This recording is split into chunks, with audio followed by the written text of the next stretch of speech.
best of me.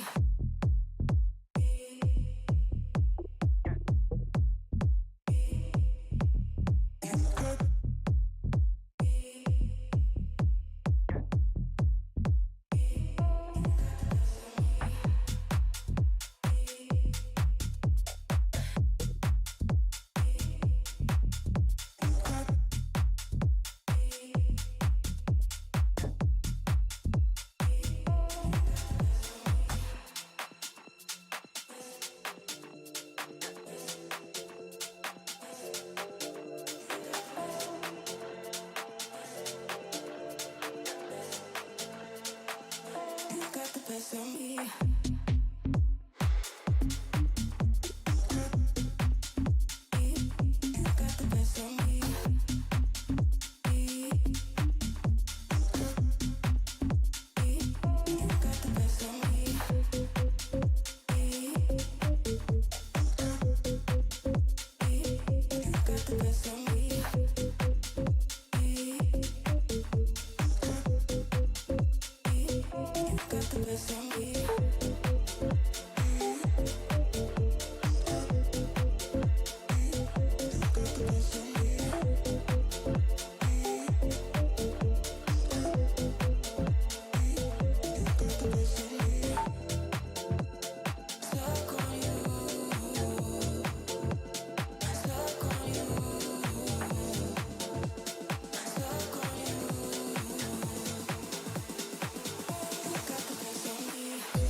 I've been giving you the worst of me. Now you wanna stay the night. Pretty how you work hard for me, while forgetting how to talk. Nah, I don't like no humble beats. Just go and suss it up. Now it's time to marinate, and right after we're done, I like it when you're looking like that. Don't like it when you shit, chat shit. I like it when you're looking like that. Oh, shy, just fine, don't mind my reaction. I like it when you look like that. Don't wanna watch a bugger with a white mouth. Just like it when you're looking like that. No sweets, no rush, you can't fight my attraction. Don't think twice, I'm here for a moment. No, I like him better. I got a church place somewhere and I'll make it last forever. I've been giving you the worst of me. Now you wanna stay the night. Pretty how you work hard for me, while forgetting how to talk. Now I don't like no humble beats. Just go and suss it up. Now it's time to marinate, and right after we're done, I've been giving you the worst of me.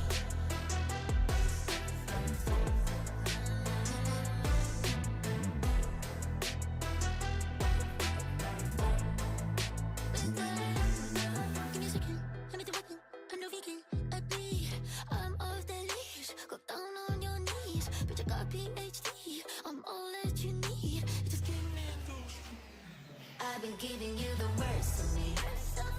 Now you wanna stay the night. Pretty how you work hard for me, while forgetting how to talk. Now I don't like no humble beats. Just go and suss it up. Now it's time to marinate, and right after we're done, it's done.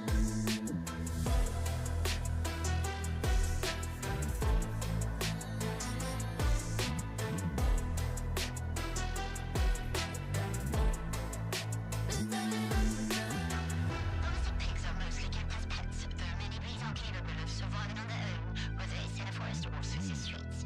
A third of our households worldwide have a pig. This makes the domestic pig the most popular pet on the planet.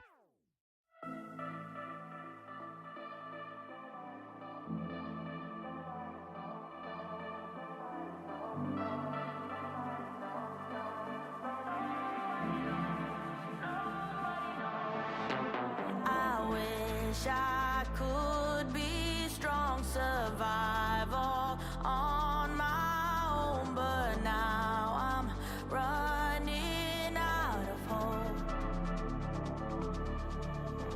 I need somebody else to save me from myself. A love too precious to let go. I've been searching for some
Should I keep on searching for the one I haven't met?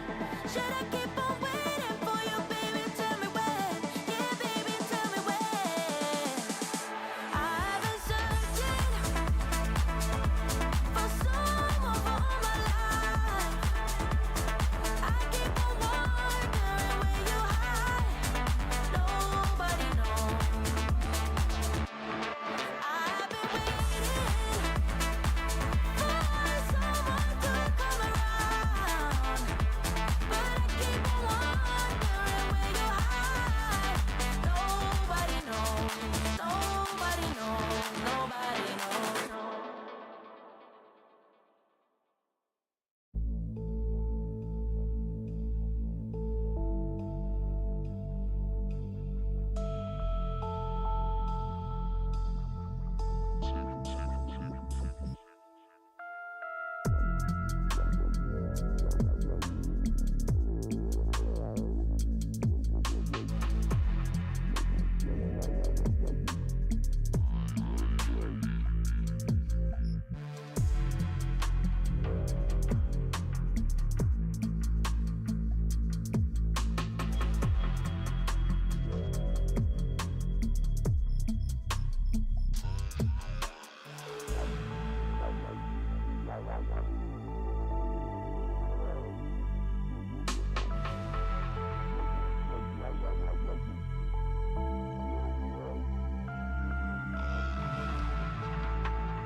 You will never understand what I went through.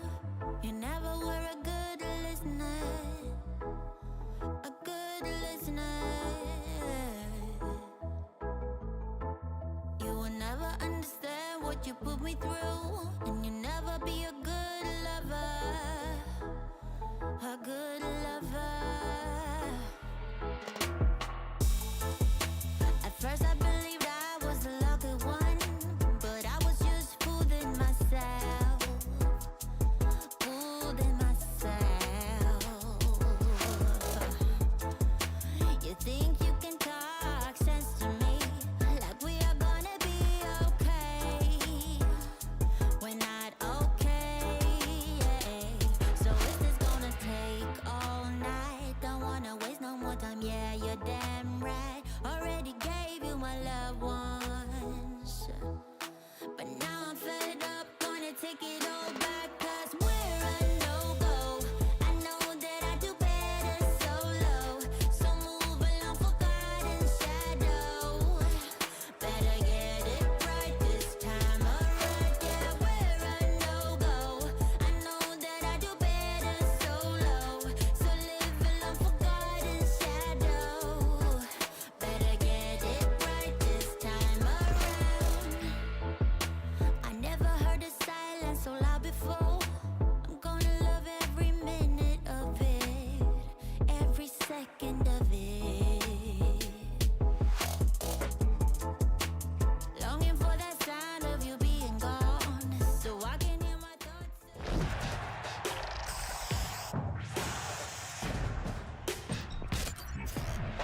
Hello everybody and welcome to VALORANT Challengers North Polaris. Something a bit different today. I am joined by the wonderful Ryan Central. Ryan, I'm going to be honest mate, since this was booked in, I've been looking forward to it. Oh, that's sweet. I mean, yeah, today's been like an amazing day because we got to see Shanghai, we got to see FPX get a win against FUT earlier.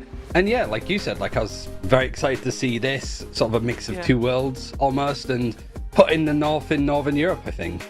Yeah, exactly, mate. That's it. I mean, I get it. It's nearly like 24 hours worth of Valorant, and that's something that like we can really kind of enjoy, I guess. And I guess the next part is we get to recap last week's matches that we had.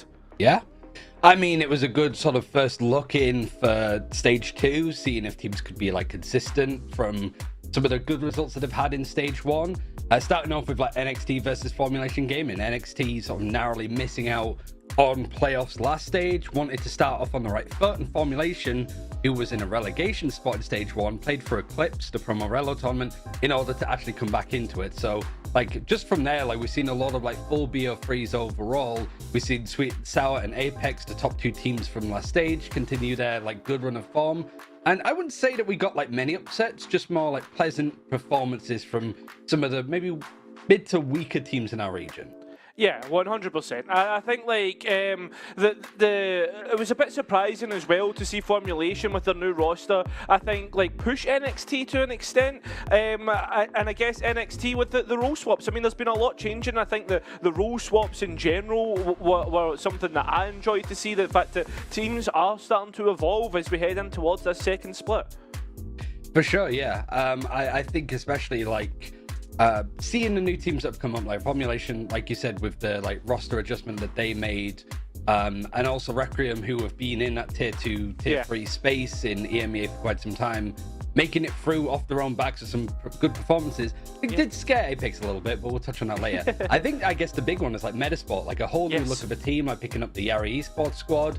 Like they didn't sort of like earn their place in, as mean as that sounds, but they played really well against the OnlyFins that aren't just OnlyFins anymore. They got Ali in who, it's fine to break that rule, I suppose, when you've got a player like Ali performing as well as he did. Yeah, and I think as well, like, Metasport really showed us what they're capable of. We saw demo. Fair enough, like, there was a bit of, I guess, inconsistency in the performances map to map, but overall, like, it was a welcome performance, and one that, even if they do end up towards the lower end of the table, you can still see them, or think to yourselves, they're not going to be like Hukar's last split. Yeah, I mean, hopefully, yeah, really. Just to make sure that like there's a lot of different ideas, and also with like the Viper and Cypher nerfs, like now we know a bit more. Like we've seen teams at Shanghai play, and it seems that Viper still pretty much played everywhere she was played beforehand, right? At least in like the Challengers North scene, we have seen a lot of teams try to move away from Viper on stuff like Lotus or providing different ideas. We saw some Deadlock last week as well from a team that we're about to see today with Aena Orchestrary. So a lot of innovation from a region that might not necessarily have the biggest orgs outside of Apex, but are like trying to sort of carve their own way in a new meta in a region that is much more competitive than it might look at first glance. Yeah. Well, let's have a look at what's coming up this week anyway, Ryan. We can sink our teeth in towards the teams that we've got. So, first off, starting off today, we are going to be talking about Apex and Aena. We'll get to that in a minute, but we've got Metasport versus Requiem. That's the rematch that probably a lot of people will be looking forward to if you are supporters of either team. And then NXT versus Sweet and Sour, the kind of UK and Ireland derby, I guess. And then down at the bottom, OnlyFins versus Formulation, which is another good match to be looking forward to. Yeah, I mean, I think for like NXT Sweet and Sour, it's a real good test to see where those teams are. Like NXT have put more time and effort in since they've been signed, is what they said in the interview, that like they're making like longer chances and hours and opportunities for themselves. So them versus Sweet and Sour that are still looking for an organization to still look good, I think is, you know, really a big aim for them overall. Yeah, I think like the question is it Sweet and Sour, can they get back to form? Can they keep themselves going? Because they had that little stumble. They eventually did get to the grand finals and playoffs, but that's a big thing, I think, for them. Oh yeah, and like for Apex and stuff, with them playing in various like positions and stuff, I don't know. I think it's going to be a real big challenge for some teams to upset them. But granted, they did play like a fresh new team with Requiem, like today against the Peanut Orchestrary. I think for them, it's just a case of like if they can continue on with some of the good ideas that they've had and not go back to the drawing board. But again, we'll touch on that very soon. Yeah, we certainly will. In fact, let's get in towards this first matchup then. The matchup for today is going to be Apex versus Aena. And, well, Ryan, there's so much that we get to talk about when we're talking about this. But let's start off with Apex first. I mean, they've been so dominant. And last week, there was a little bit of interest, I guess, in their matchup. Yeah, I mean, I think for like Aena Orchestrary, it was, Apex, it was business as usual with how well that they've been doing in various positions. Like, they just sort of didn't change any of their comps, played the same style, and Sunset especially looked pretty much natural. Requiem, they sort of looked very dominant through their qualifying games overall, through Eclipse, like 13-1s and 13-0s against Hookahs and Formulation respectively. So, like, Apex making a swift exit, I suppose, of this map by just playing the same comp they did in like stage 1, just looking better performance wise. Yeah, it's a real tricky one, I guess, for them to work with. Yeah, they're just refining the processes, and I think as well, like going up against an unknown prospect in Requiem, I guess they're always, Apex, a team that like to look in on themselves. But I mean, while we can see this roster, and we saw the first map here, Ryan, the second map was not the same story as the first. No, not at all. And this was like a big thing that I think Aena Orchestrary might be able to exploit potentially. But yeah, Apex, I think they've been playing up against a lot of teams that have tried to play fairly standard, like vanilla meta stuff. And Requiem, because they were also playing with a stand-in as well, they were missing their IGL of Yanto, and so they were playing in with a stand-in. They kind of just sent it balls to the wall with some very aggressive Aena stuff, Clove stuff. And honestly, it did sort of put a lot of pressure on Apex. There was a timeout that was needed, and the scoreline maybe isn't that close overall, but Requiem, I did think, put a lot of pressure onto Apex, where we haven't really seen teams fluster them that much. Yeah. And it sort of took me right back to Ascension of last year, where a team like Apex really struggled with some of the outside of the box ideas that a team called Gentlemates had. And so I sort of got flashbacks to that to an extent, but at least we saw this Apex team readjust with a nice timeout from Danito and not fall into any traps and not drop a map yet this year. Yeah, I mean, it's a good test of character for Apex, and that's exactly what they need, I guess, moving into World Ascension, where there will be lots of tests of characters, lots of different personalities. And speaking of personalities, Ryan, this team that was coming up, Aena Orchestrary, they have a bit of an interesting one for the first matchup. Yeah, I'm a real big fan of this team and what they've been able to do. Like, this was a team that came through the close qualifiers in stage 1, narrowly missed out on relegation due to like head-to-head scorelines, but they also narrowly missed out on making playoffs too because it was super close. So it's a tricky thing to, I guess, really gauge where this team is at overall, because they have some really good ideas, some real creativity with some of the comps that they're running, but also they're so knee-jerky, I suppose, to some of the changes that they make. Any innovative ideas that they have, they can get a little bit back to the drawing board on. So, like, Aena Orchestrary, they win some series, like, against Sweet and Sour last stage, but not last week, that make you go, okay, this team actually could be onto something. They've got a really good reputation in the region. But they also don't really sort of win out some maps in particular that maybe they're the favorites on, or they just can't really get up to the same speed, or like the coach has said a couple of times, like, they're just not playing like they are in scrims.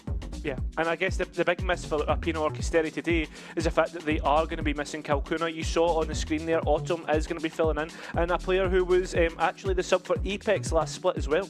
Yeah, I mean, Autumn, he's always been around the scene for quite some time, like played even a little bit in Tier 1, so it's nice to see him back. I'm kind of surprised that he's not like on a first roster, I suppose, instead of being a substitute and a stand-in in places, right? So, like, also fellow Bristolian person. Well, I wouldn't call myself a Bristolian, but a person that lives in Bristol. So it's nice to see him back and playing, and ultimately I think it's just a good position by standing for that duelist role, because Autumn, not only is he really good on a duelist, he can also be really flexible, which might be required for some of the stuff that Aena Orchestrary is running. Yeah, and I guess next up, we saw on Twitter, you were speaking about the coach Kaisigo. He made an interesting tweet, Ryan, about how he feels and what the expectations are for this roster. He felt that they massively underperformed against Week 7. I guess this is what you were speaking about earlier. Their mentality for the splits changed. They expect to win every game, and like they felt as if they had a fear making and making mistakes. So he felt as if he had to take responsibility for that. And I'm wondering though, like now that they've got, like, they're now coming up against Apex, does that, I guess that change in view against Apex come in, especially with the fact that they're having to have Autumn sub out? Yeah, and I think for Aena Orchestrary especially, I think it's good to have lofty ambitions on how you should be performing, or at least conducting yourself in these games, right?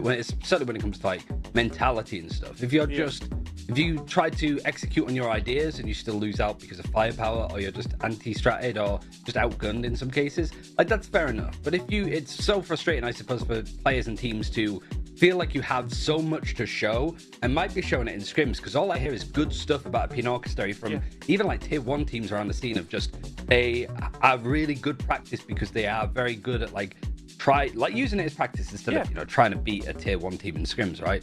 So yeah, it's going to be frustrating, I suppose, that you can conduct yourself really nicely in scrims with executing ideas and defaults and being able to adjust. But if you can't do that in the officials, well, that's where you need to have those performances, right? Yeah, exactly. I mean, I've heard the exact same things as well, like from like high tier 2 teams, that they love scrimming these guys because it's always great practice. They always know that they're going to be getting the good scrim stuff.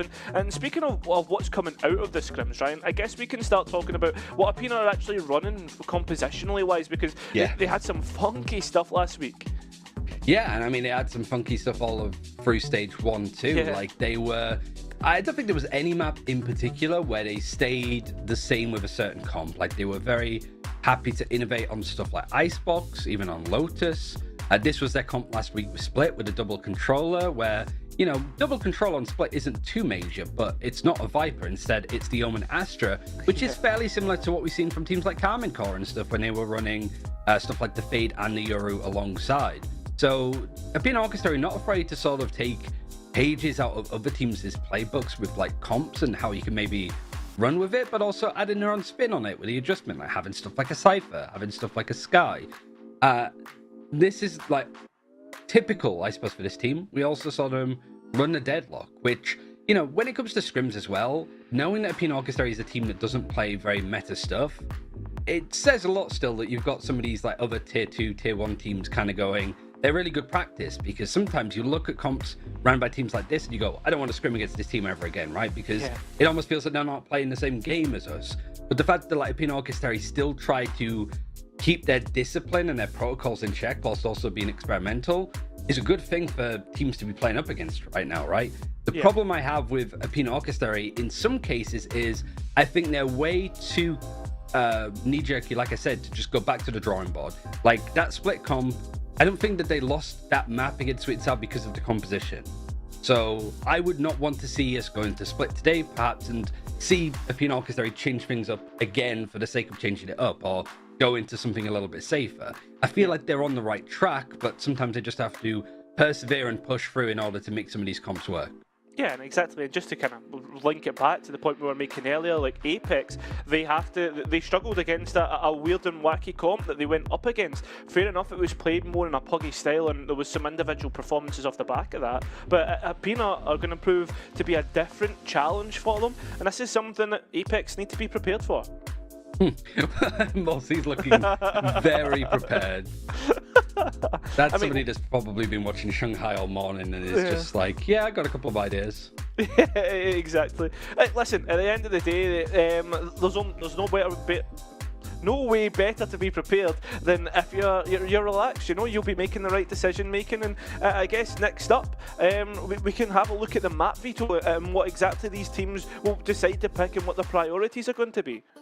Yeah, I think for like Aena Orchestrary, it has been fairly standard. I think for them, it's just trying to work out what map that they've really been actively avoiding almost, which is along the lines of your Iceboxes and Breezes. So Iceboxes taking out a map that Aena Orchestrae weren't afraid to play, but honestly is a map that Apex have been very dominant on recently and even picked it last week.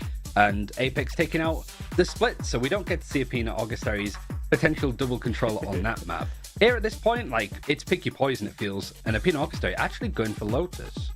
Yeah, I mean, for as far as I've known, Apex have been massive lovers of Lotus, like even way back last year. I wonder how they're going to add their own twist in terms of compositionally wise, and Sunset doesn't surprise me after last week's performance, Ryan. Yeah, but it was also the map that Aena Orchestrae won against Sweet and Sour, and like I said, they were playing the deadlock and stuff, so I guess this is Apex kind of going, we kind of vibe with what you're playing, and honestly, we want to see if we can counter it. We want to put ourselves in a position where we can play Sunset in a very different way, and see if we're a good enough team to adjust to it. And Bind, it's a map that we've even seen Apex pick in the past. Aena Orchestrae have been, again, happy to play it, but it's not really been their like home ground. So I'd say overall, because Apex haven't dropped a map thus far in any stages this year of Challengers North, you can't really say that there's a favoured map for Aena Orchestrae, but so long as it's like an improvement from Aena Orchestrae in the right direction, you could take it close. You could be the first team to take a map off them this stage, for sure. I mean, it could definitely happen. I mean, as well as that, like, Ascent, no wonder that got banned out. That was 13-2 last time, but Sunset getting through, that was 13-3 last time. I mean, any more than 5 rounds is an improvement for Aena from last split round, which is it's kind of crazy to talk about. Yeah, and I think that this like Aena Orchestrae team has improved since then. They had a bit of an up and down turbulent run. If you sort of look at their results, it seems that it's just like a win and then a loss, and a win and then a loss, and just it can be defined by like the first series that we saw Aena Orchestrae play in stage 1 against like Formulation Gaming, the other team that qualified through close qualifiers, who ended up losing. You're expecting Aena Orchestrae to lose here. You might have even been expecting Aena Orchestrae to lose against Sweet and Sour because they were the top 2 teams, but if they could be around that pack, you go against the 2 best teams in the region early, the rest of the stage is open for you to make playoffs, I think, for Aena. Yep. Well, guys, we are going to throw to a quick break while we get ready for the matchup, but just after that, we are going to have Aena versus Apex. Do not go far.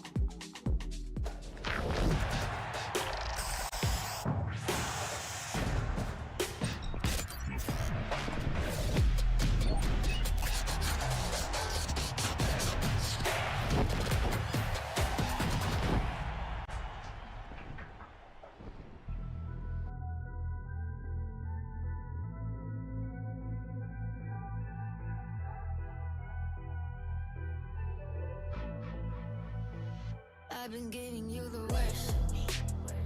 Now you wanna stay the night. Pretty how you work hard for me, while forgetting how to talk. Nah, I don't like no humble beats. Just go and slice it up. Now it's time to marinate, and right after we're done, I like it when you're looking like that. Don't like it when you shit, chat shit. I like it when you're looking like that. Oh, shy, just fine, don't mind my reaction. I like it when you look like that. Don't wanna watch a bugger with a white mouth. Just like it when you're looking like that. No sweets, no rush, can't fuck my attraction. Don't think twice, I'm here for a moment. No, I like him better. I got a church place up where you end up, make it last forever. I've been giving you the worst of me. Now you wanna stay the night. Pretty how you work hard for me, while forgetting how to talk. Now I don't like no humble beats. Just go and suss it up. Now it's time to marinate, and right after we're done, I've been giving you the worst of me.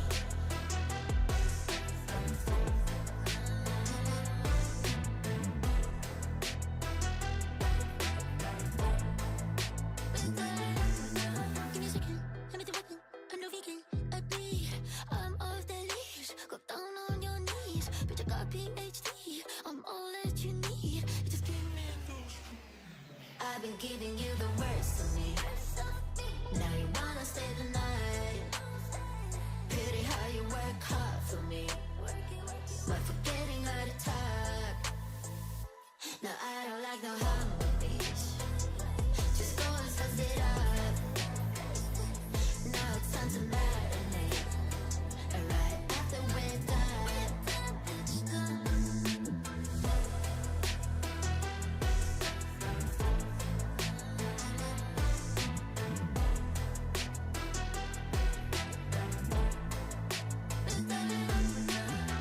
Domestic pigs are mostly kept as pets, though many breeds are capable of surviving on their own, whether it's in a forest or city streets. A third of all households worldwide have a pig. This makes the domestic pig the most popular pet on the planet.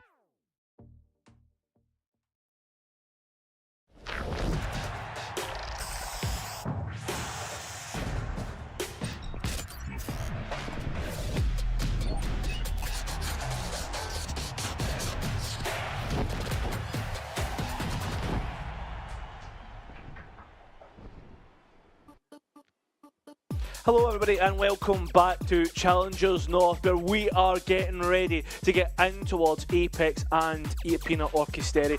And this has been the hardest start for a Peanut Orchestra here, Ryan, with Sweet and Sour and now Apex. Yeah, I mean, them playing up against Sweet and Sour last week, playing up against Apex here, just get those games out early for Peanut Orchestra, and I think it's just tried to...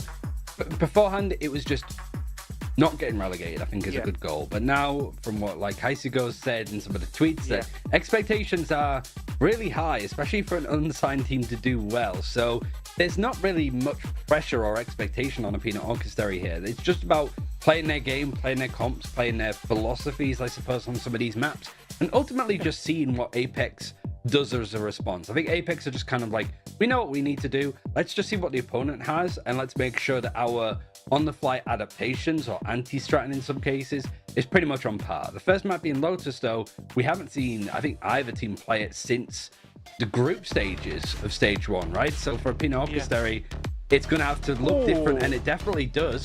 Brady is still going to be on that deadlock.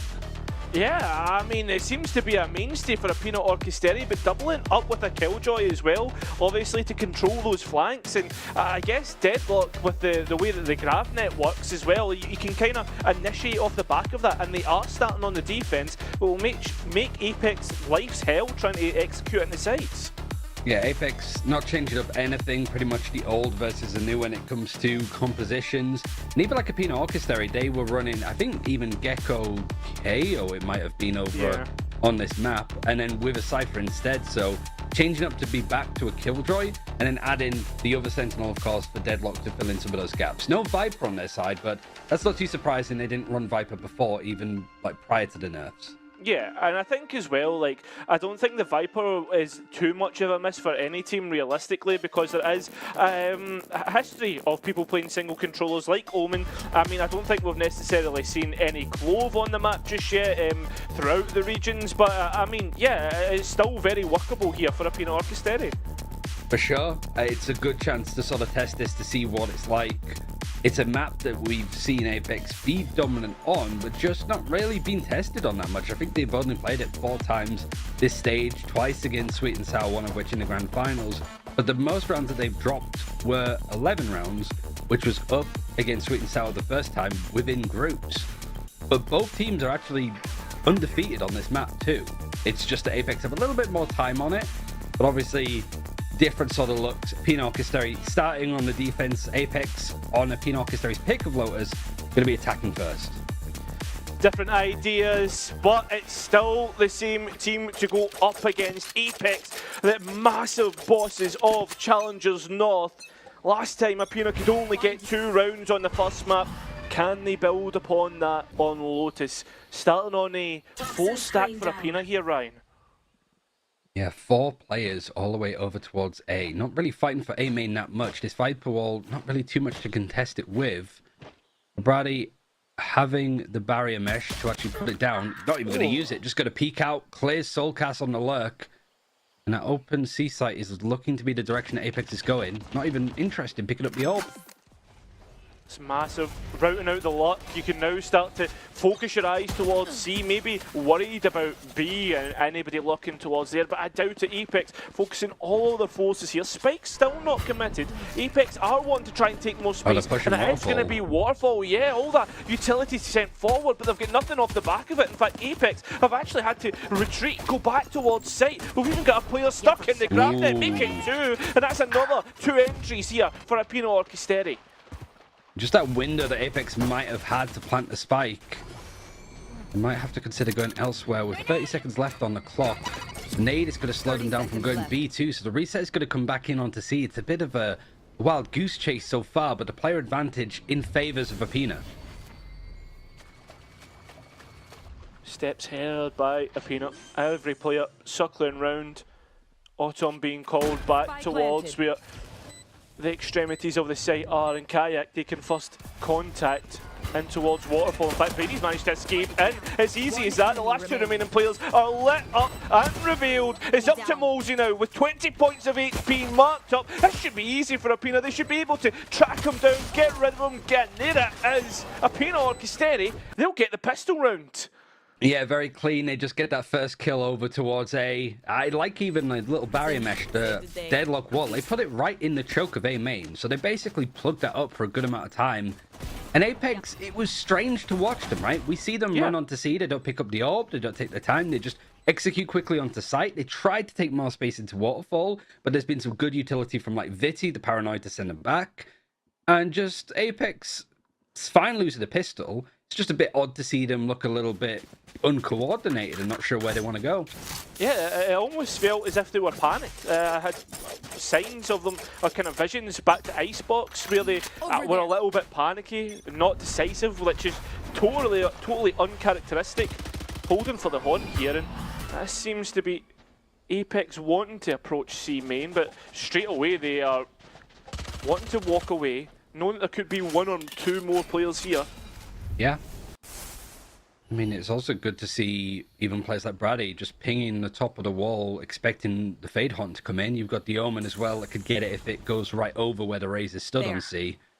And this is the kind of stuff you want to practice. Like, granted, Aena Orchestra, playing up against the best team in the region, Stage 1 winners, but also you're playing with a substitute of Autumn. So it's just like, just keep the straightforward stuff simple and like make sure that we just do the main bits and pieces, and it's genuinely a good chance for Aena Orchestra to do some damage, maybe even win. So the anti-eco here, how they've played it thus far, like great, honestly. Not panicking about anything. Did manage to get dragged all the way over towards A, but the barrier mesh has bought them some time, and you can see them resetting across the map. Fair enough, Soulcast is maybe buying some time by using the door, but still the main stack. 4 up against Viti. Needs to be careful. First contact here. You don't have that poison cloud as well to help you, so a lot of pressure goes on to Viti to just smoke that off. He's not on site as well to paranoia the players on their execute because he's got the better gun. He doesn't want to get rushed over by some of these pistols. But they still might. It looks like Apex might consider pushing CT. Paranoia in, and the entries are just so clean. Only 1 player lost on the re-entry. Soulcast nowhere to be seen to help out of over here. Just stuck on the box, spammed up, and well, there you have it. It's up, yeah, it's too late. That's a nice idea, but it's easy collected. Aena Orchesteri almost flawless on their anti-eco. And Soulcast has also got the black and white filter on again. Again with his microphone, just to give us like a potential mood and potential vibe. But yeah, it was just like, I wonder what the priority is going to be for like Aena Orchestra, because so many teams tried to stack their Viper and the Cypher, Viper and the Killjoy, over on C on the defense, because that C site is notoriously hard to retake. But so far, we've seen Aena Orchestra actually quite happy to give up the site and just play retake for it. Whether that's the deadlock, whether it's just the way that they feel that they play. This time, though, they're going to strong side it towards C, pushing and fighting Mound. And the Killjoy and the deadlock are going to be towards A. To be fair, last round, this is something similar to what we've seen. Noises being heard. The alarm bot has actually been shot out straight away. So that's a bit of util that will be on the regen timer. Apex will scale up A. They're also pulling Kayak over towards C, so you can see the priority to Apex to control this flank. I mean, the turret sort of watch towards B, playing very open and very retake centric there, because if we do see Apex go on B, first of all, they're on a full buy, so they're up against like Stingers and Spectres. Good luck. Do love the grab net as well to stop these players actually pushing through tree, but you also have got those sonic sensors. I think one of them just broken by Avova. It's placed on the natural default spot if you want to play towards main as well. Nightfall invested, so there will be notification even more so from the spike plan, and the hunt's beautiful as always. The utility always to the highest effective capability for Apex, and Kayak has pushed the boundaries just outside the smoke and can't get the shots to hit. Autumn gets one onto Kayak. We're in a 4v4 with the spike down. Paranoia being sent out, trying to delay Aena getting in towards the site, trying to delay these close angles, which they're winning out, but not before Hype comes in. Still a man disadvantage here, Aena. And it's going to get even more difficult with the fact that the weapons aren't up to the same level of Apex. The micro so good, just playing off one another. Only 6 bullets for VT to win this one out. And well, Soulcast, what? Just misses out. Just misses the bullets. That's so uncharacteristic. And Will Avova is now having to try and get on towards the spike. It's been halved. Vitty's got a new rifle, but he doesn't look the right way. And Avova will pick up the first round for Apex.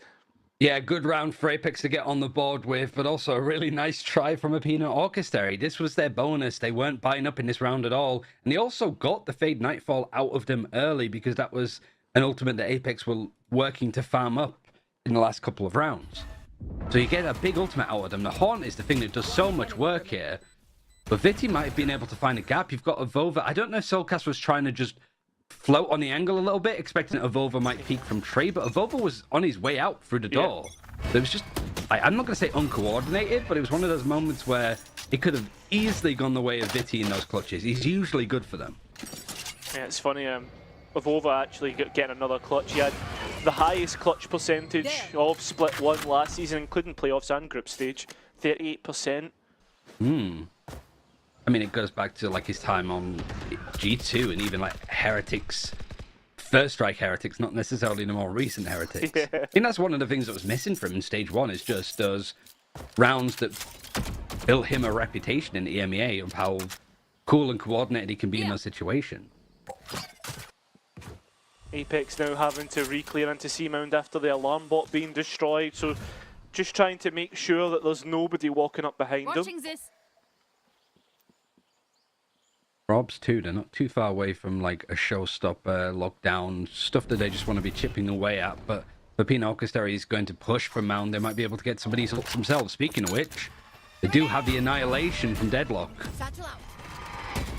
Can be a big one on the retake. Autumn has been 30 seconds left. seized up, but as for seizing up, I mean, straight away on towards B. There you have it. There is an Odin in play here as Brody can hear the notification of players trying to get out the grab net, and straight away the Annihilation's being procced. Now it's in an advantage towards Aena, and the time is getting low. The spike is down, and it's a lovely round for Aena on just holding the site in general. For sure, it seems that they're playing very passively on B overall. They're putting so much pressure on Mound, and the reason is because it's so good to take that Mound control, because you can just go for the door and flank behind them if they try and go B main. It's just good control to have, and it is pretty difficult for Apex to try and push the other side of the map and take stuff like Secret. For one, you have a Sonic Sensor in there at the moment if you look at the minimap, but also just because you're not actually being fought there at all by Aena Orchestrary. They're not using any utility to fight the rubble. They're just like, oh, we have the Killjoy and the Deadlock over towards A. We're not going to be shy about it. Try your luck. I mean, you can just see the power that the Deadlock's getting. The grab nets have been hitting every single time. You're seeing, like as you said earlier, about plugging the holes when you leave in space, which actually allowed Aena to reset earlier on I think it was the anti-eco. It's the very, like, spam meta, right? Especially since, like, gun capacity with magazines was lowered. There's so much more utility to break now in, like, Gecko and such. So we kind of saw it there on that last round, like, Aena Orchestrary using the Annihilation ultimate. It forces people to use ammo to break it, and then they either need to reload or they take the fight with only, like, 6 bullets in the chamber, so they can only fire so much. Just turns it into a bit of an aim trainer. Spike planted. Well, Leo did plenty of bullets to be shooting out if you're wanting to aim at people. Kayak's just getting tagged up, everybody tagged by the knife. But Oh one my shot God, through Mossy. Brady. It's so easy for Aena on this retake. Fair enough, there's Apex on pistols, but they make it look so simple, and it's almost flawless once again for Aena as Hype upsets the party. I mean, this is a good look for Aena Orchestrary. It's just everything that I guess Kaisigo wanted to see. Like, even if it doesn't like go the way of Aena Orchestrary this map, which most teams have not had maps go their way up against Apex naturally, but just like they're winning anti-ecos cleanly. They're using their and rotating their ultimates out nicely. They're not holding on to like a fade ultimate because they're up against an eco and they're like, oh, we can save it for a bigger round. Like, they're not afraid to use these big ultimates to just confirm these rounds, especially 3 out of 4 of them being diffuses, being pure retakes on a map that is notoriously hard to retake and play defense on. Yeah, the Odin again. Brady's been, as we saw last round, such a nuisance. Just tagging players up. You were seeing it through C into B main. This time on A solo, the sonic sensors to support. Didn't think seen anybody on A, but is retreating all the way back, so might have seen a shoulder or something. And I'm just going to rotate off the angle, maybe go towards stairs to just take a peek. They see a lot. They can also wall stairs and just make sure that nobody can push up aggressively. And this seems like a really good read from Aena Orchestrary to just avoid this showstopper. Whether they know that Apex have tried to clear and path through the site to catch anybody out, Aena Orchestrary is like, you can have the site. We're going to play retake. Again. Yeah, exactly. And we've seen already how good they are. The only one thing I'll say is Drog's out of range of his turret, so that's going to go down and allow for Hype to go in. Meanwhile, on the other side, Autumn, this ex-Apex sub, will get that showstopper going, gets one onto the opposite number of Kayak. Still an advantage here for Apex, but at the same time, Hype's been activated on the flank, and it's straight 2 back. And now, Aena, they're stuck between a rock and a hard place, and it seems as if they're going to be fighting right out of it. The Killjoy lockdown will force a retreat from them, yep, and the time's so low. But it's going to mean it's going to be another Apex round.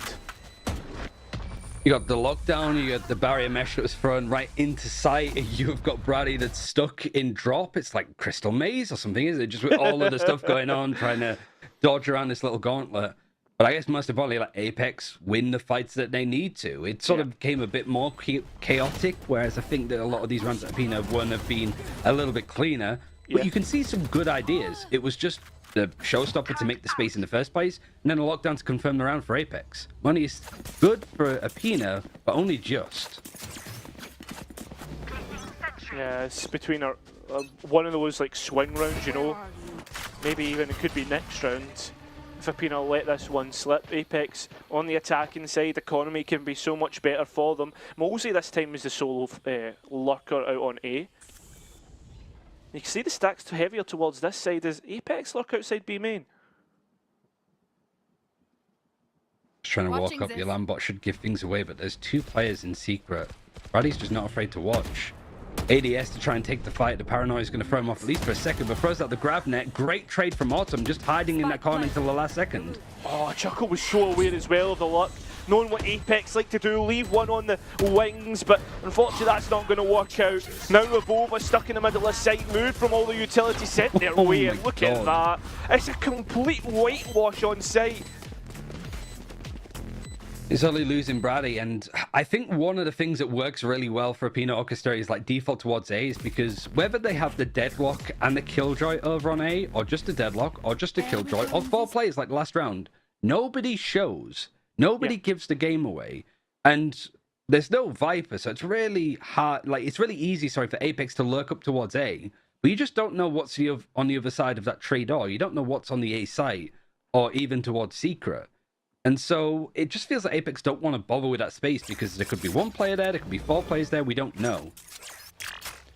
I think that's just the passive control of having 2 sentinels, right? Like, you've got so much passive information.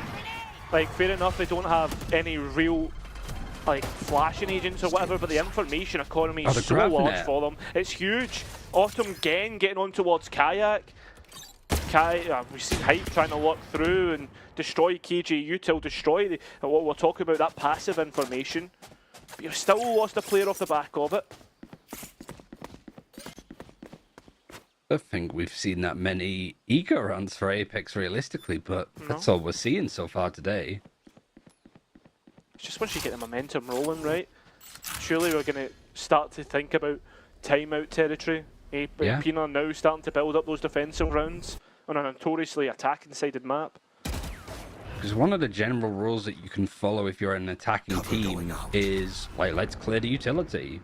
Let's try to break some, you know, on ascent, break the alarm bot in mid, break the turret on B. But how can you break the alarm bot when it's that far up in A, when you break the sonic sensor that's in secret with the door not broken? Like, you can't clear the map that well, and it just means that they're all walking into a peanut orchestrate, either utility or bodies. 2 players, left us against 4 of over with a peak, but it's drawn from behind. Easy as that. Now up to Mosey. And while the first shot was clean, the second wasn't. And unfortunately for them, Aena, they'll get their 6th. They're guaranteed to be at least even on the next half. Yeah, it doesn't look like a peanut orchestrate from the player cams either. It's like getting too giddy. It seems that everybody's like happy and content, but maybe this is just business as usual. Maybe this is just what they've actually been able to work with. And I think one thing to say, like, Autumn has been a super sub in with this team, but it's genuinely really impressive at how much he's connected with some out of left field ideas, right? Like, it just feels like you've put a duelist in and you sort of explain to him, okay, these are some of the lineups that Brady has with his grav net, so we want these kind of nades from you. And it just seems that Autumn's role is very clear on the team, that he's able to just plug in and play almost. Yeah, and it feels as if every time Autumn and Kayak are going up against each other, it's Autumn coming out the better of the two. And honestly, like, I'll actually be interested to know the kind of first kill to first death ratio so far, because a lot of the time, Kayak is one of the first people to fall on Apex.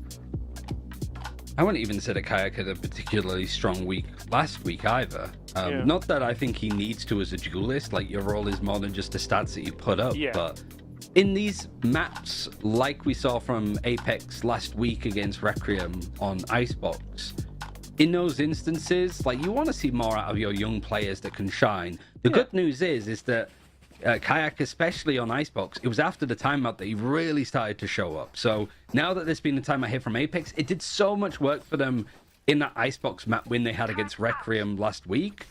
What can it do here now that they have a full buy? And Autumn, as an operator, and he's playing towards A. It's also the fact that, like, Kayak in general, he set his own standards, right? Like, we expect this player to be able to go and frag out and destroy opponents. Different look for Aena, as you've already said. The op holding down the single lane of A as the rest of the players now gamble on it being towards the C, but it's a bit of an educated gamble if you're being honest, considering the amount of utility that's been sent out. The Nightfall prepared for Waterfall and sent forward. In fact, the Paranoia alongside it, over utility. Oh my god, it's beautiful with the grav net. But Kayak, look at this. We were wanting to see more from him, and there it is. A double straight away. He's stuck. Are they going to get out? I think they are, just about, but they have lost type on the other side, so the flank is open. You have got the operators rotated around that hasn't necessarily shown that they do have this big gun over towards A. And Apex, they haven't really reset that much. Where they lean early is typically where they end up going. And they're one away from a showstopper, so Kayak might be able to keep snowballing this round in this 4 versus 3. A lot invested already on the first hit, and Vitty is trying to stand strong, has seen the players through the side of the smoke and gets out easily enough. Back to 3v3 between the two, and they're still waiting for Autumn to come in. Remember, has to retake with a knot, which will be difficult, and the spike finally being planted. Over has an ultimate, but what realistically can you do with it? Kayak's position given away by the Prowler. He wants to try and peek Waterfall, but he's not too sure what he's peeking into. In fact, he's not even going to get a peek at all. Vitty's right there on the mark, and the last 2 players for Aena are completely disconnected. Chuckle's low, down to 30 points of HP. While the op rings off, Apex decide, well, we don't want to peek that. Why would we even risk it? But this time, it's not Autumn on the op, it's Autumn on the Vandal, and the Vandals will not work out. Straight after the timeout, Apex will get around. And yeah, it was Kayak that we wanted to see do well. Pretty much the Rorschach impression of, like, I'm not locked in here with you, you're locked in here with me, with the barrier mesh that came through, even the Annihilation. You've got these 2 big ultimates used and you look like you're stuck in on site, but somehow, not only Apex get out, they're not afraid to go back in. I think that's like some things that like sometimes that people miss is like sometimes just cutting noise outside of main is enough, because you've got to either investigate, clear it back out, or they'll gamble and reset, leaving the site weak again. Yeah. And I mean, it's like the Killjoy's gone down already and there's no Viper, so there shouldn't be that much utility to work with. And the Deadlock went down too, so there was no utility on the site to realistically stop you.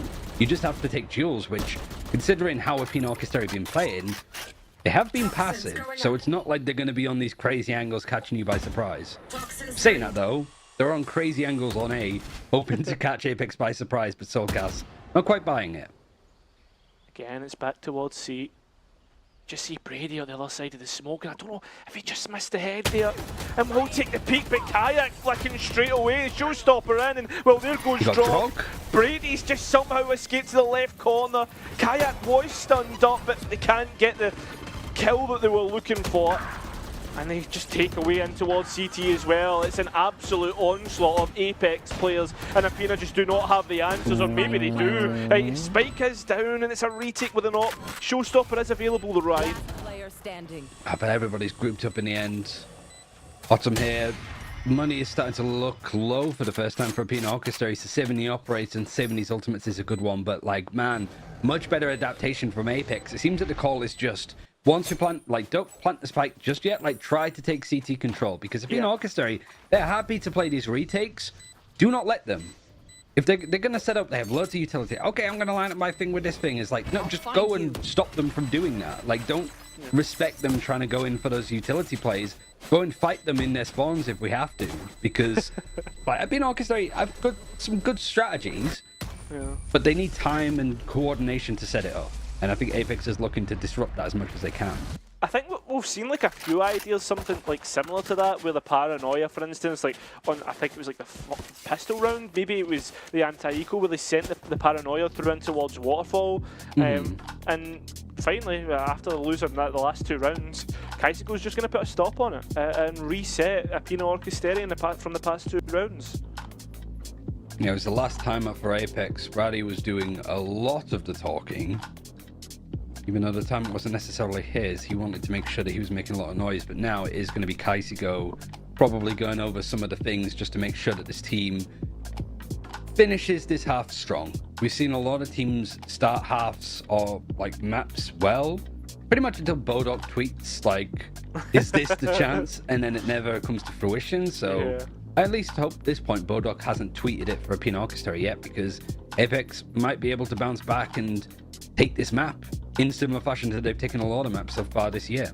Yeah, I think as well, like, already, if you want to look at small wins, Aena Orchestra again, last time they played Apex on the first map, the series in Split 1, it was 13-2, so they're already improving on the result from last split. So, you know, like, there is an evolution there for Aena Orchestra, and again, they've really dedicated themselves to this style of play with the wacky comps, but with a real structure around it as well. I think that's fair, to be honest. Oh, for sure. Like, Soulcast 1-9, but I honestly don't blame him, because he's trying to just be that lurk, that bit of pressure towards A, but Aena Orchestra are just not fighting, really. Again, they have the operator, but the rest of the buys, a pretty rough one so far, but this eco round potentially could catch them out, because they're throwing in the grab net again, and it's caught multiple players. I can't believe it's a Stinger at long range as well. That's so awkward. It is going to be a sonic sensor down on main, so that's not something you can play off either. And Apex, well, they've shown everything. Wait, are you...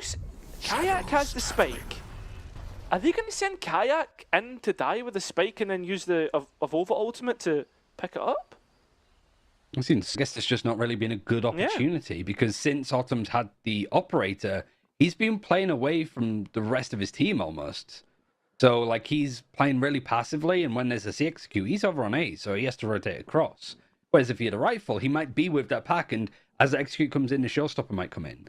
So there's maybe that element of, like, Aena Orchestra, like, when you have the operator, you're kind of just winning a lot of these, like, aim duels and battles. So, like, with the op, you don't really get to play it that much. But a tech pause adds a bit more of a break to just allow players to, like, take a moment, I suppose, and think about how this map is going so far for either side.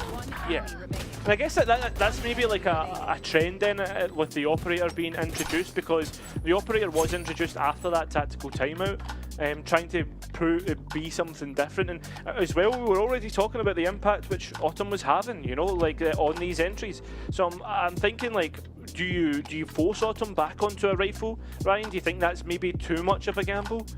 I wouldn't necessarily say that it's like the operator is the problem. I think it's just one of those things that, like, the adjustment to it might have caught, like, a Aena orchestra might not realize that, like, that could be something that's not needed, right?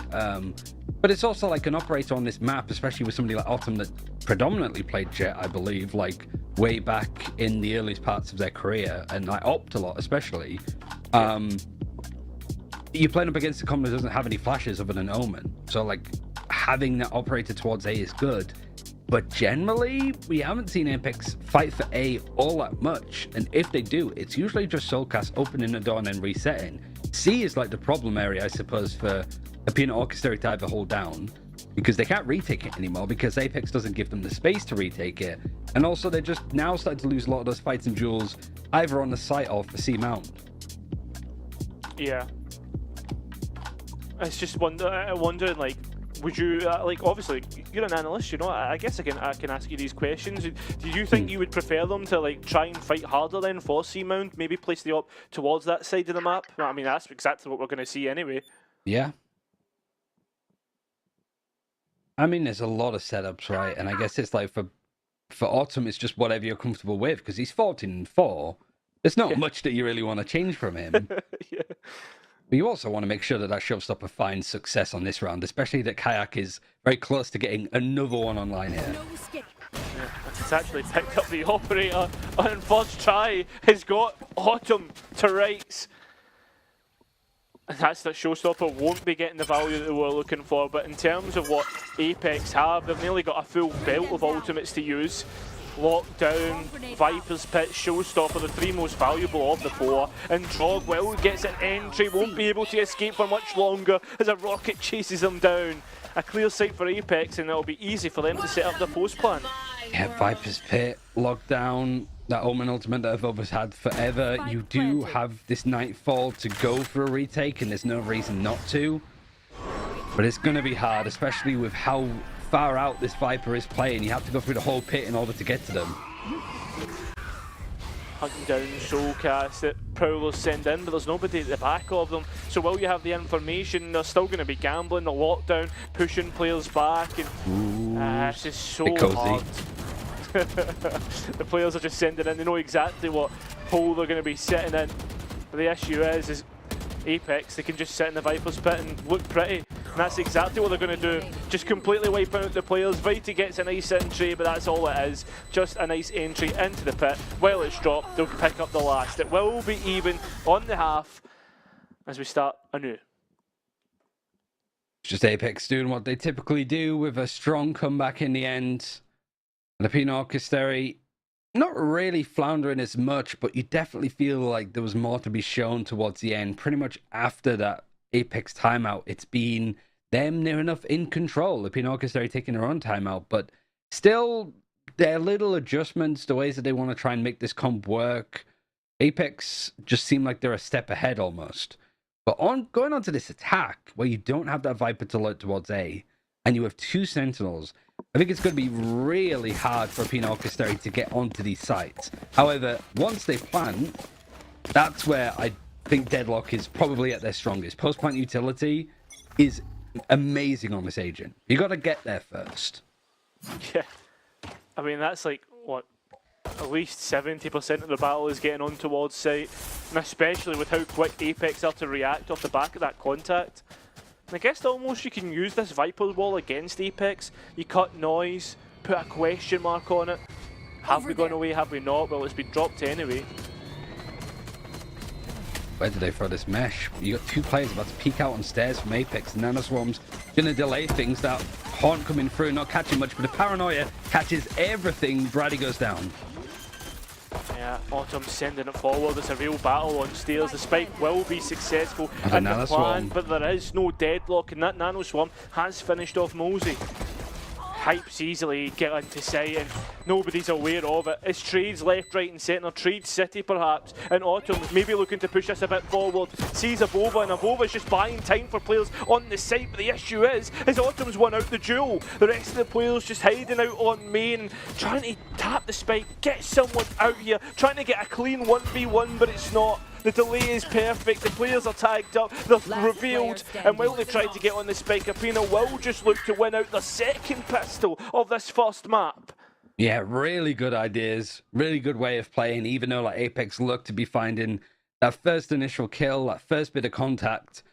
Just good utility, good fighting, Autumn not being afraid to just keep the pressure on Apex, because even if some of those kills started to go the way of Apex on that defense, the time was starting to really run low. Aena Orchestra's been pretty good on these anti-ecos, fairly clean, only losing a couple of players.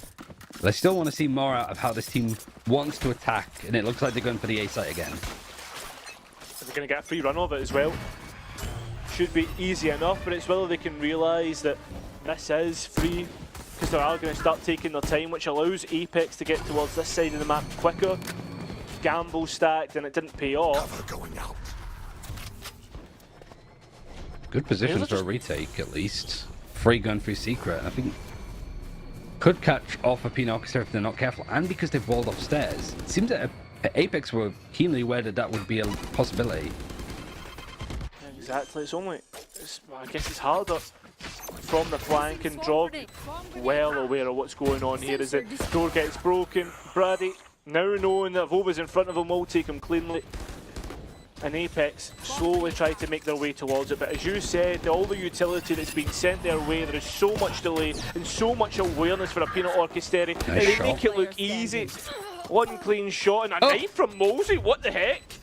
A stinger in pocket, but 33 points of HP, that's the main point of view here. You are so low, and Trog's got 3 kills with a pistol. Yeah, 4 orbs away from having a lockdown. It's pretty nice when you got the bonus to go for again. And really, like, the attacking side with a bonus, that could definitely go your way.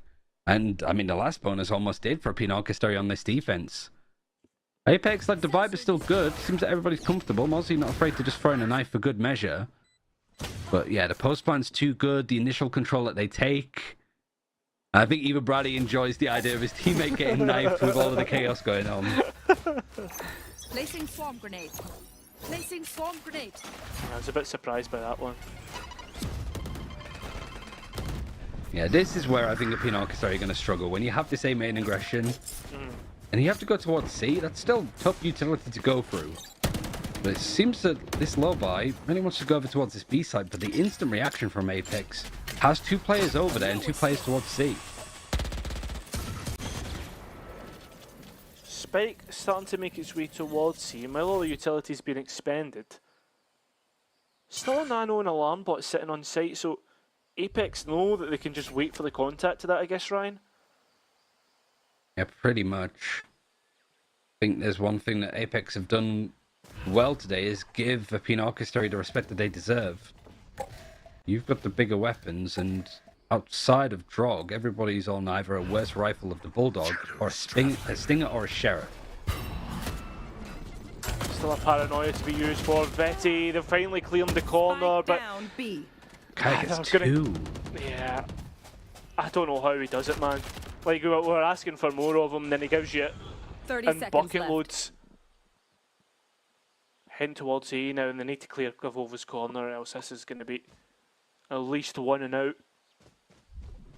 Hit the steps at least. Yeah. Tip tap, there it is, and Drog's got it. Kayak's quick on the trade though, and Spike has escaped on towards site. It's somewhat doable for Vitty, but not when you're pulled off the Spike plant, and Kayak's there to collect. The Grim Reaper of Northern Polaris gets another. He has his showstopper too. I mean, that's probably why we saw in the end Vitty go for the fight, because he knows that he's not going to give any ult orbs away. These are the ultimate is already available. But maybe the plant would have been good to just get a bit more extra money. Maybe it's just that they want to give a defuse as well to somebody else farming up an ultimate. Doesn't matter too much, but Apex showing why this comp is strong. Like, you can stop a B execute pretty easily, and then you could just mid-round the rest and have full control of A with that Viper wall. But yeah, Aena Orchestra can't make the bonus work, but now that they have the full buy and almost a fade ultimate, Gonna see if they can maybe poke towards A yet again. I think they had the jump spot of height. Weren't able to adjust for it correctly. And those bullets were enough to actually pull all of Apex across. Look, that's 4 players committed to this side of the map. And Aena know exactly how they're pulling players, and they're starting to head towards A. And seeing some utility used. The lineup for the Nana Swarm clearing right behind Rubble, where an Omen might want to lurk. And this time, actually, Evova's just chilling away from sight. Showstopper is going to be used over on C. All going to be heard, at least from where the Killjoy is playing on B, so Drog is going to be aware of this lurk and might be able to watch it. And Aena Orchestra are using this as a chance to go for a fast execute. Oh, okay, they get Evova. It wasn't as clean as what they would hope, but it's clean in the end. Barely taking anything, although Drog is lost on the flank, so there is some awareness, some danger, and Moles is huge from drop. Has been seized up, but again, it's not going to work out. There's only the Deadlock util still up and available in terms of the Sentinel. But Aena still have 3 players away, up and ready. Nightfall ready to go as well. Brady peeks out, the barrel was seen, but Height not ready. Still Apex start to bleed players. Kayak coming in from behind, and this should be known about. This was the player that got Drog. Brady's not looking the right direction, and neither is Autumn. Back to 1v1, up to Chuckle, and he'll be the one laughing in the end. The gap increased to 2 rounds. It just didn't seem like they thought that Kayak was going to go through tree. I didn't know if they were like deafened from some like fade utility that they got seized or something, but no, like it just seemed that they were not really expecting that flank round. And for the first time in a long time, Apex forced to use both of their timeouts now. And Aena Orchestra, 17 rounds in, consistently been in the lead, other than halftime where it was even scores.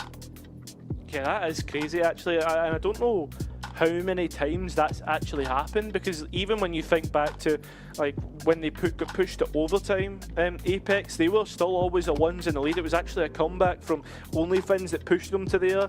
I think like maybe the biggest gap that we've seen has been like 4 or 5 rounds. So yeah, like the fact that this gap is starting to grow again, no wonder we're seeing Danito just put the stop and try and reset the troops here.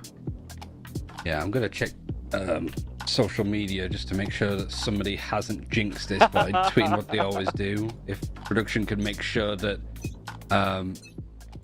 he doesn't say anything else. Yeah, can we just put Bodok on like social media jail? Yeah, just media blackout, I think, for the time being. Kayak is 21 and 14. He's overtaken Autumn.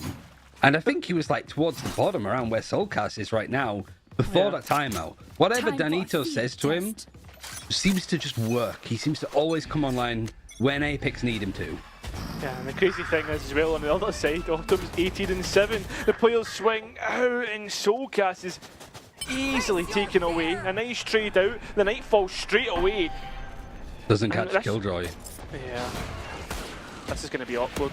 The Marshall has fired off, and so is the Annihilation, but again, it's not hit the mark, it's not hit where they want to. And the post plant is where usually you said the Deadlock comes alive, and already the barrier mesh invested. Apex will have a chance to get an easy kill, and that's the biggest player to get. That's a spike down. I want to try and find a good place to plant this, but with a minute on the clock, Aena Orchestra don't need to rush. They can take their time. Problem, however, is Evova can flank all the way around. There's no utility to stop him, and there's a gun that Evova's just picked up as well from Autumn. Yeah, this is going to get claustrophobic, and it certainly is now after Drog's gone. Brady can't dodge the paranoia, and Vitty can't dodge the bullets. It's all up to the one player all alone. And just like that, as always, Apex will find a way to answer back.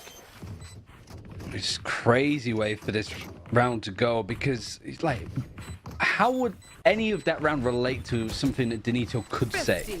Yeah. It's not like he could say, Evova, go flank them and pick up a gun from one of their corpses and get 2 without them even realizing. You know, like, what is it that's said in these timeouts to allow Apex to just turn on again? Whether it's that mental gap for them, whether there's just, maybe it just comms are a little bit messy. So him just being like, all right, let's just make sure that we're not going mid, you know, just call it once. Yeah. Be clean with it. Don't make the comms muddy. I genuinely don't know what Apex calls in these timeouts, but they just look revitalized every time they have them. Peaks now. Yeah, and I think as well, like, maybe one thing is, like, it felt, again, it's like that panicky feeling that they had. You know, like, they gambled so quickly on the C play last time. Just getting moved so easily by Aena or Kisteri. That was a thrifty pretty much as well for Apex, Yeah. right? It was a Marshall kill for Hype, and now the Eco's on the side of Aena Orchestra. Two ults used too. Annihilation, Fatal. Yeah. 100%. I mean, Aena or Kisteri could do the funniest thing here. They answer back with another thrifty. That's the issue though. You lose the spike. Autumn's going to have to put himself in a tough spot and use another blast pack to get out, so that's more wasted utility. I don't feel like Autumn got that many op kills on defense, Yeah. but I'm wondering if Kayak has either got more than him at this point. I can't remember if there was any defensive op kills, to be honest. I mean, he got a couple on like the retakes, but never really mattered in the end. It was just like eco Exit kills, yeah. Yeah, exit kills. Yeah, it wasn't anything too great. Still stalled outside here. 30 They'll seconds finally left. get a glimpse of the players of Apex, but while they try to peek in towards main, the utility's sent forward, and I think Hype's in a really tough spot with that nade. Awesome. In fact, there you go. It's the classics actually that are doing the work. Kayak out of heaven, and straight into hell goes the Aena players. The spike down on the ground, and again a 1v1 between Viti and Avova. And again, you know, He's going Avova C. has Time. such a high highest clutch percentage from split one. Spike planted. He's known for these, Ryan. Yeah. Both of them have a smoke, but there's a paranoia on the side of Avova. That's the big thing that could be the difference, but both players probably playing full contact. Don't want to give themselves away. A hint of noise, anything to go off. Viti's looking at the flank, but it's actually from sight where Avova is. Here they go, going up against one another, and Avova's looked the wrong way. Well, he has the highest clutch percentage of split one. It won't work out for this round. It's just a stat. It's not always dependable. Oh, not when it comes to players like Viti, though. Like, Avova, one of the best control players that we've ever had in Europe, like, doesn't get as much recognition as he deserves, and he's been stomping in Challengers North, especially because of it. But you've got to say, Viti has to be on the scouting books for any tier 2, even tier 1 teams, might I say, because the consistency of this guy's performance has been incredible. Yeah. It is just like watching a young Avova, to be fair, and that's what makes this whole matchup between them so exciting. Oh, it is, and well, it gets even more exciting as the players go at it, brawling on A. Somehow Kayak getting the showstopper going, but the players of Apex having to retreat, forced to respect the pressure that Aena are putting on. There's a lockdown too from Drog. So with 1 minute 20 on the clock, maybe Aena Orchestra want to try and spread out across the map. They don't want to just lean so much towards A, lock down A, and at that point Apex have 3-4 players pretty much ready and waiting. So it is going to be Aena Orchestra trying to reset a little bit more around the map. Hype only having a ghost over towards C, holding a site alone. That's not the direction that Aena Orchestra are going to go in, unless they want to go through the doorway. Well, Prowler's being heard on B main, clearing it out, doing their due diligence. Oh, the hammer hits him. That was big by Soulcast, actually getting revealed out. The one snake bite actually being used by the Can't use Viper. that yet. So the players can easily pivot. They know that this is a chance to go, but Soulcast has already got one on main and Hype as well combined. Now it's just two out on B. They're forced to go towards the site, forcing their hands. Soulcast just sees somehow a player jumping about. Viti trying to bait any peeks or any fights, but this retake is so good, like with this doorway.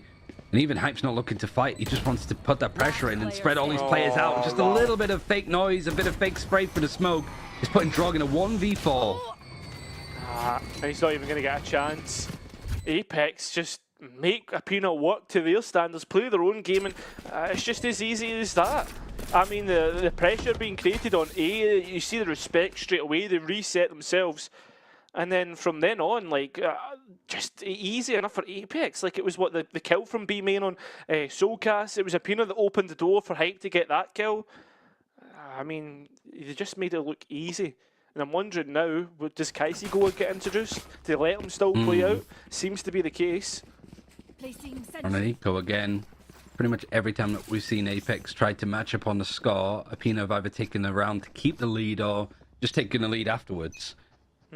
And that lockdown for Trog, there was just no good opportunity, it felt, to use it. Like, they had time to default and try and take control, but they got bottlenecked in B main, tried to go out B, died, tried to go for the door, died, went out in B main again, and then died. Like, if you want to beat a team like Apex, you need to sort of take control of the maps. Like, we are taking C main, we're going to lock down here, instead of trying to be fluid and find little gaps. Bottom hasn't got the value that they're looking for, and Kayak's been able to blast pack out of drop, but maybe not this time. Autumn can't connect the shots, so it's still a 5v4 in Apex favour. In fact, it won't be any longer as the Sheriff does lay down the law, but the rest of the players now look to hold down a post plan. Still got the deadlock utility, and Brady is actually the one feeling the pressure while the site is under siege. Will win out that 1v1 duel. Still, the players need to get onto site. Still, they need to win out these fights. And the Kayak still holds down Tree and puts Aena to the sword. That will be us all even once again. At least a couple of kills and some damage done. The money is still tight in some areas, at least for Apex, but not consistently overall. But it's just maybe Autumn using that showstopper like on an eco with better opportunities to save it for this upcoming round. Just seemed a little bit like throwing it out for good measure, I suppose, to catch people, and unfortunately, he catches absolutely nothing. Yeah, Kazigo coming back in, maybe settle people down. That's what, 2 rounds in a row where Aena maybe a bit like headless chickens in a way, you know, just running about, trying to find ways to get in towards sites. I mean, I guess for instance, like last round they did get in, but not before losing players out. In a very, very wild day, but this could also just be a Aena Orchestra sort of looking at the scoreline. You've got the double digits against Apex, who on average, this is probably a good stat for Hazard to go and find in his little Notion dungeon, but like the average rounds that Apex loses in a map, because I imagine it's probably around like 5 or 6. Yeah. Like, it's not a bad shout, to be honest. So like Aena Orchestra working with their ideas and with a standing, so even if Autumn's been incredible, don't get me wrong, but you're playing without a player that you've been consistently practicing with for the rest of this year, right? So yeah. But I gotta say, like, Kayak the operator has found so much success, and with there being no flashes on Aena Orchestra's comp either, it's very hard to uproot where this operator is. And right now, they're doing their best to avoid it on A, but it's actually C, and it's C walking up and taking all of Mount to get on aggressive angles. It's crazy to think this is only map 1 in a best of 3 series as well, Ryan. Hopefully the whole series will deliver like it has so far. Yeah. As for now, you've got to be looking at the map state as well. Like Apex starting to move up C Mound, starting to take away the map real estate from Aena Orchestra as they really push themselves towards the A side of the map. All being open, but Apex sort of taking the leaf out of Aena Orchestra's book on their defensive side, putting a Killjoy over towards A, so there doesn't need to be a response here. Reading well that it's the lockdown, but it's looking to be a fake. But with this operator posted up here, it's a lot of information for Apex to have. Oh, it was nearly a collat. Just missed out. I don't even think there was any damage. Yeah, this is it. They're being forced to head towards A, and this time Apex have the 100% read. They know exactly what's going on. A dry swing into an AWP is never good. No, but they're giving it a lot of space though, probably because of the annihilation, but also they don't have somebody's like lurked up in that space. That's true. Viper's pit for the retake and your own lockdown, but Drog looking to go fight it. And it seems as Lucas is just there to try and protect that position. That's exactly the case. Drog swings out, but the crosshair just a bit too high, and with missing out that duel, the players can just hide in tree. But I think that's exactly what Apex want, considering they have all the surrounding area. Although the Odin may be trying to play upset here. That's Wolves all the way down to 19 HP. The Viper's pit to make players feel uncomfortable, and they're now trying to fight their way out the other way. That's exactly the case. Annihilation missing, but Kayak's need will not, and neither will the Odin of Viti. Upset, and even gets one on the spray back. I can't believe this is happening. Soulcat's left to try and cut just up and has to go to the reload, has to go to the ghost, and has to go to the grave. Aena no. Orchesteri win out the round, but they lose every single rifle. And they lose pretty much all of their ultimates too. The only one that they're keeping is the From the Shadows for Omen, but because the economy is so much more difficult for Aena Orchesteri than it is for Apex, this is also a pretty big swing round. Apex, however, actually, in some cases, we're seeing like Kayak looking to buy up the Outlaw. Eventually, they do go for the Operator, full armor. This is a round that Apex are fully dedicating to. This isn't an 11-11 round. It's like, it's 11 rounds for Apex or bust. It would be 12 for Aena Orchesteri, and they'd be on an eco because of it too. That's crazy. The stakes raising. The chances of Apex losing their first ever map in 2024 Challengers North could be on the cards. I mean, but you say this, and this is when Apex start to put on the style, you know. Although there is no more timeouts available. They have to play amongst themselves. The op, so patient from Kayak, not shooting early. The showstopper hasn't got what we're looking for, but certainly the nano swarms will. Drop trying to get to rally the troops, but will arrive too late. And Kayak's even found Chuckle through the smoke. And this is just Aena Orchesteri again, getting it a little bit antsy, a bit jittery, wanted to finish this and put it down and break Apex's undefeated map. There's 3 people on this angle. Apex just reading so well. Aena Orchesteri not resetting, not going anywhere else. And the round that we see Apex buy into by a huge margin is flawless for them. And Aena Orchesteri's money looking to be an eco. It just felt like Aena Orchesteri set up the round well. Like they go and get an orb, at least for Chuckle. He's 1 away from having a Nightfall. Maybe you can go towards B and get the orb there. Maybe you can go towards A and get the orb and get that ultimate online. But no, it just felt like Aena Orchesteri. They get the orb, and then they just tried to fight into it. And especially none of the operators there. Felt like Aena Orchesteri were just so hungry to make sure that they got the trade that they end up losing players like Autumn in the process too. When you've got time to work with. I think that's the hardest part is when, like, I think if a late execute comes in and you make those mistakes, there's always like that in the back of your head, like, oh, there was a late execution, they didn't like pay the patience, they didn't have time to pay patience, you know. Because in rounds like that, it just feels so free. They did use the From the Shadows there to get some information on C. I guess checking to see if the Rays was there, if it was Kayak, and they don't see them. So it seems that that's going to be the C8 site execute going in again. Door open by the attackers to see if anybody's like maybe going to crunch on them. But right now, Apex not changing up the positions. I mean, look at the buy for Aena Orchesteri. They have nothing to work with. It would be a miracle. It's nice from height to take the bot away and then put it back when the blast pack was going down. It's trying to force these fights, but that's the issue is when you're fighting with classics up against rifles, chances are 70-30 in the other player's favour. Although with a sheriff, maybe it's a bit different. Although it will only be 1. That's the issue. It's still getting hard. They've delayed so much, but eventually Apex will get into the site as they're knocking on the door, but they're certainly taking their time with it.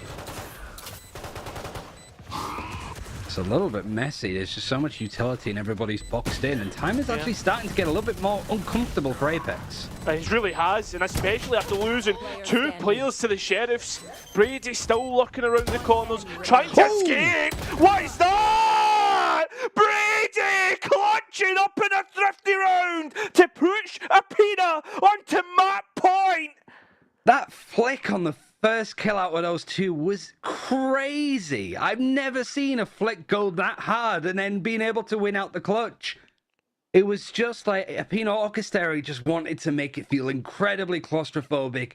Apex were using the right utility to retake, but that flick is crazy from the Frenzy of all guns. Oh my god, man. That is sensational. We did say it would have to be a miracle. But sometimes on 35 kills! Cover going out. Sometimes divine intervention does happen, Ryan.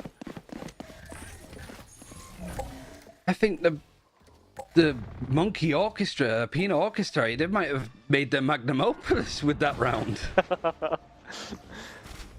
Could be the case. It looks as if they are giving the game away though. It will be towards B and there's 3 of Apex here. Although, looks as if about to turn tail and run. Trying to destroy the KJ turret, but it's not actually worked out for them. That map's still under the watchful eye of the KJ turret. Part of the map, sorry. So there's going to be no Lux available. Oh. The op scene. I love that Autumn is kind of like almost turning up his brain a little bit, not afraid to fight them just to make sure that you show that you're not scared. Nightfall is going to be used and the peek is going to come out, but you don't have kayaks there. He does go for a slightly wide peek, finds the kill, and there's no trade. None at all. Players still on the site. They've not been moved. Apex want to fight this and they want to fight this hard. God. What is this? A jumping Odin? Brady gets kayak. Soulgas now up on plat. Easy to pick players up and look at this. Apex completely destroy Aena and pushes to overtime. I mean, the vibe just is totally different, isn't it? 37 kills for Kayak in regulation. 37, that's potentially bordering on a record. I think the record for last bit was 38, if I'm not mistaken. Was that like in overtime? No. Yeah, Or was that just in like the 24 rounds, right? Yeah, I'm not even sure, man. This is VLR stats that I was going off of. You can actually look it up, it's crazy. We'll get Hazard on that too. Yeah. A little data gremlin. Yeah, man. Autumn's actually gone for the glass cannon off is something to note. And a peanut sending it towards A, but it's actually only the fade and the deadlock. And being able to actually double up with the utility sends players into Autumn and He's makes out. it. Yep, it's so simple. Wait, look at this from a Pina Orchestra. They put both their sonic sensors right in A main. There's no way you're getting through this. This is pretty much just blocked off for like 3 to 5 weeks. Well, I've managed to avoid the other. Well, I was about to say they've managed to avoid the other sonic sensor. But, well, it came through at the end. And there's so much information about how many players are here, how much you want to go for. Brady's in a tough spot here, having to use the Odin and somehow making it look easy. It's almost like watching Enzo back in Polaris. But on the other aspect, the other side of the sword is that Apex have got 2 back in response. And Kayak again looks to push heaven. Spike planted. Trying to find a little bit of a pocket of space, but it's a 3v3. Kayak's still alive, though. That's the thing to be scared about, and he has full control over CT. He's got the high ground.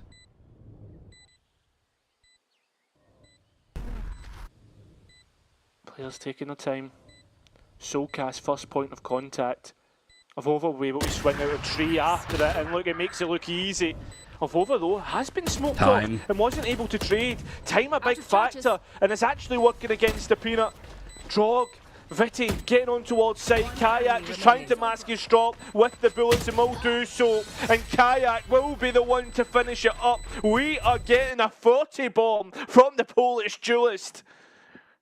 And pretty much it felt like it started from round 5 or 6, really. 40 and 19. He is not too far away from having more kills than the rest of his team. Like Hyper's 15, Malsey is 13. So what, that's 28. 39 with Evova's 11. Kayak has 40 kills, the rest of his team have 50.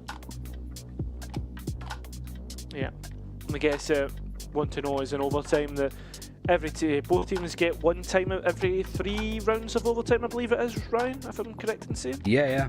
So straight away Kaisi go on the button, pushing it, making sure to reset the team, whether they feel a bit moulded, I guess, by that last round, because while they get the information and I guess the first 2 picks, after that it just fell apart. But it's also like you have got those sonic sensors there, but what's the play off of them? Like, it's not like a Cypher trip where they glow up and you can maybe spray them with like an Odin, right, through the wall. Yeah. Like, those 2 traps went off and nobody was in a position to throw a haunt, for a paranoia. There was no trap plays off of probably the best traps in the game when you can catch people out by them. So it did feel not wasted from a Aena Orchestrator, but not as well optimized, because Apex, they just go past the trips, go for an execute, and there's very little to stop them in doing so. But yeah, this would be heartbreaking for Aena Orchestrator to lose this map at this rate, because they have been, in some cases, the better team. But when Apex have a player 40 bombing like they are now, literally keeping them in it. Again, it's that information economy that's so important to try and take away the passive information, and that's why you're seeing Aena looking to go and destroy the turret. Kayak is there to have a watchful eye over it. So there's still information being fed, but that is one player having to be stuck to B main. D off again. I think Autumn's done well, but when it comes to some of the op stuff, it has been a bit of a night and day difference. Yeah. Mostly because Autumn, even if he gets a kill, he gets traded out for the most part. But Kayak, he's just so good at getting one and being a presence that Aena Orchestrator just don't really know how to deal with him. I guess on the other aspect as well, it's how Kayak every single time resets himself, finds another weak position, another angle to throw out. And Hype is somehow dodging and dancing between the bullets. Gets good information on the doorway just from the angle that he's playing on too. Guess you're hoping if you can get close, you can get some of that util. That is the case, and the C's actually placed well, and that's it. They've got 6 seconds to get the spike down, and they've actually been able to get on towards the spike, although Avova looking to play upset at the back of sight. Vitty is low, and this could be it. It certainly is, and it's Apex to win out in overtime. Oh yeah, like Apex, smiles on the faces. You've got Soulcast like almost like clutching his chest, almost not that dramatic, I suppose. But man, just the black and white effect on that just makes it look way more like deep and melancholy than it is. The Kayak's going to be happy. 420 ACS, ending the 26 rounds that we saw, 40 and 19 with 12 first bloods. Yeah, and that's now 2 weeks in a row which Apex have went onto a map and we've seen them start to limp, we've seen them start to struggle, and I think again that'll be good for them like in the future. Again, we have to call back to the iconic Ascension Grand Finals where it was almost guaranteed that Apex would win it and Gentlemates upset them. So I guess whatever challenges, hurdles which Apex can have and overcome, it will just make this roster stronger together. Yeah, I mean, I really want to know what Danito said in some of these timeouts, because just the reset, the second wind, and third wind in some cases that Apex have got there have been amazing. But yeah, I wonder what Aena Orchestrator is going to be like. We expect more deadlock on Sunset, but Apex should be a little bit more aware of what the game plan compositionally is going to be, unless Aena Orchestrator, in typical fashion, end up changing it. I guess we'll see. Yeah, I guess that one map is maybe longer than some of Apex's full series, but there is a second map to come. There is Sunset, so do not go far because we're going to reset and get back into this one.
Yeah, yeah, yeah, yeah. Yeah, yeah, yeah, yeah, yeah. Yeah, yeah, yeah, yeah. Yeah, yeah, yeah, yeah, yeah. Ooh, look what you done. Took a living woman and turned her into stone. I guess guess I should be thankful. You gone cause you chew with your mouth full. You, I should've run once I figured out that you can't work your tongue. I guess I should be grateful. You're gone, I mean that shit was painful. Like I said, I'm really glad you're gone, but I'm sad to see what I've become. I was burning like a girl on fire, then you came around and put it out. You really made me think we were lovers. I let you in and underneath my covers. All I wanted was a hot girl summer, but I'm a cold bitch now, what a bummer. You really played my heart like a drummer, mentally drained me kinda like a plumber. All I wanted was a hot girl summer, but I'm a cold bitch now, what a bummer, yeah. Who you think you are? Literally no one if we're being honest. I guess you should be thankful. You got to spend time with an angel. You would think about me, dream about me when you're asleep. Then you wake up so empty, so cold, just like me. You really made me think we were lovers. I let you in and underneath my covers. All I wanted was a hot girl summer, but I'm a cold bitch now, what a bummer. You really played my heart like a drummer, mentally drained me kinda like a plumber. All I wanted was a hot girl summer, but I'm a cold bitch now, what a bummer, yeah. Yeah, yeah, yeah, yeah. Yeah, yeah, yeah, yeah, yeah. Yeah, yeah, yeah, yeah. Yeah, yeah, yeah, yeah. Like I said, I'm really glad you're gone, but I'm sad to see what I've become. I was burning like a girl on fire, then you came around and put it out. You really made me think we were lovers. I let you in and underneath my covers. All I wanted was a hot girl summer, but I'm a cold bitch now, what a bummer. You really played my heart like a drummer, mentally drained me kinda like a plumber. All I wanted was a hot girl summer, but I'm a cold bitch now, what a bummer, yeah.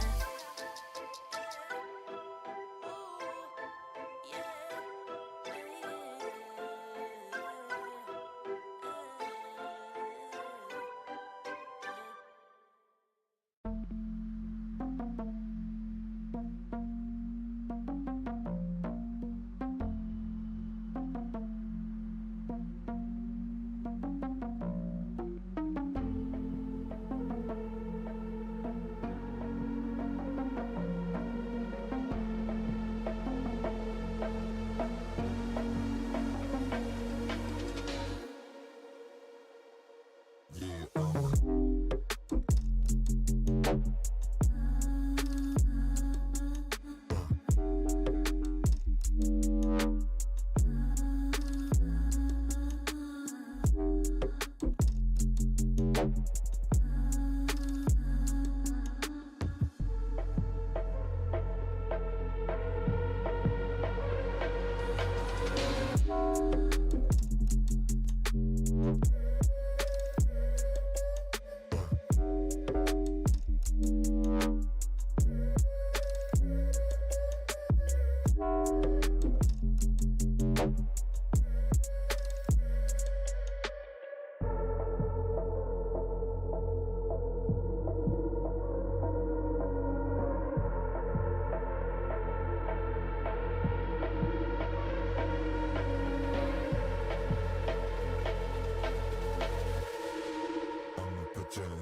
I've been giving you the worst of me. Now you wanna stay tonight. Pretty how you work hard for me. We're forgetting how to talk. Nah, I don't like no humble beats. Just go and slice it up. Now it's time to marinate. And right after we're done, I like it when you're looking like that. Don't like it when you shit, try to shit. I like it when you're looking like that. Or shy, try to find, don't mind my reaction. I like it when you look like that. Don't wanna watch a bugger with a white mouth. Just like it when you're looking like it. No sweets, no rush, you can't fight my attraction. Don't think twice, I'm here for a moment. No, I like him better. I got a church place up where you end up, make it last forever. I've been giving you the worst of me. Now you wanna stay the night. Pretty how you work hard for me. Why forgetting how to talk? Now I don't like no humble beats. Just go and suss it up. Now it's time to marinate.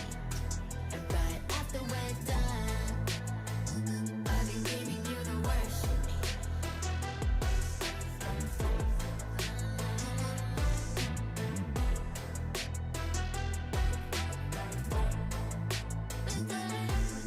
Give me a second, I'm at the weapon, I'm no vegan, agree. I'm off the leash, go down on your knees. Bitch, I got PhD, I'm all that you need. Just give me those. I've been giving you the worst of me. Now you wanna stay the night. Pretty how you work hard for me. But forgetting how to talk. No, I don't like no humble beats. Just go and suss it up. Now it's time to marinate. And right after we're done,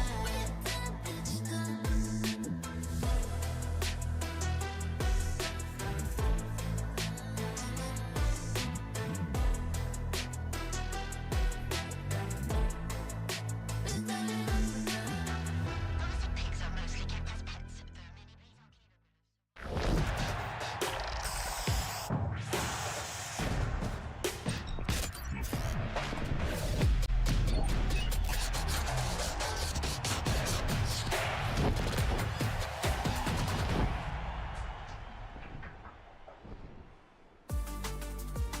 Hello everybody and welcome back to VALORANT Challengers North Polaris. And Ryan, I don't know about you man, but that first map, I feel as if that was an absolute banger. Oh, for sure. Like the Ape Orchestra might be blowing a bit of a sorrowful tune right now, but they were really packing a punch. This unsigned team that seemed to just have lofty expectations with how the coach was talking about them, actually showing exactly why the expectations are so high. This Aena Orchestra team that just came in through the open and closed qualifiers earlier this year, actually putting a masterclass up against Apex, who haven't dropped a map at all this year. It still remains that way, but good God was it close. Yeah, man, like, I'm thinking all the way back, like, from when they played in the Beacon circuit, like, we had the Beacon ladder, to evolving all the way to where they are now, pushing Apex to overtime, and that's only map one, right? Like, fair enough, it was their pick, but you're now moving on towards Sunset, and maybe, are we going to head back in towards the more standard storylines, the standard Apex performance, because on Sunset, they have been pushed once by by OnlyFins, but for the rest of it, they have been absolutely dominant on it. Oh, for sure. We've even seen, like, in this match previous that Aena Orchestrae have kind of just had their asses handed to them by Apex with pretty dominant results, right? So this is the pick of Apex. Aena Orchestrae being able to choose the defensive side makes sense, considering we are expecting to see again that deadlock for Brady showing up. The difference here between the last one is that Apex might have been surprised by the fact that Aena Orchestrae decided to play the deadlock here, because not many teams have done historically. But Sunset, we've seen Fnatic play it, we've seen, I think, Vitality play it in the past. And most importantly, you have seen Aena Orchestrae already play this map with this comp, so you can see their defaults, you can see some of these ideas, and you should have more of a strategy to deal with it, as opposed to this previous map where they kind of had to just make it up as they went along, because they couldn't have been expecting this comp. No, and I mean, we've already seen Aena already win out on Sunset, but as for, again, repeating maps from the last fixture, this is the only one, and it was a 13-3 actually on Sunset. So again, just to kind of talk about the historical evidence, like of Apex and I guess even against Aena, how good they are actually on it. They play that no duelist comp as well, so that's something else to think about if you're Aena Orchestrae.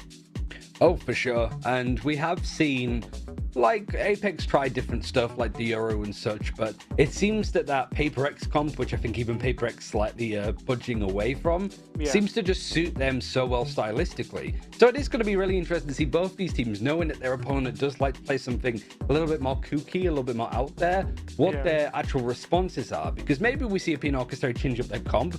For one, because if comps, they just want to change them up and revert back to more simple things or go even more out there. They've played Phoenix on Sunset previously, but also we might see Aena Orchestrae change their comp to compensate for Awesome coming in for the next couple of weeks, but also they might change it because they might have a certain comp and idea that might counter exactly what Apex has been running recently.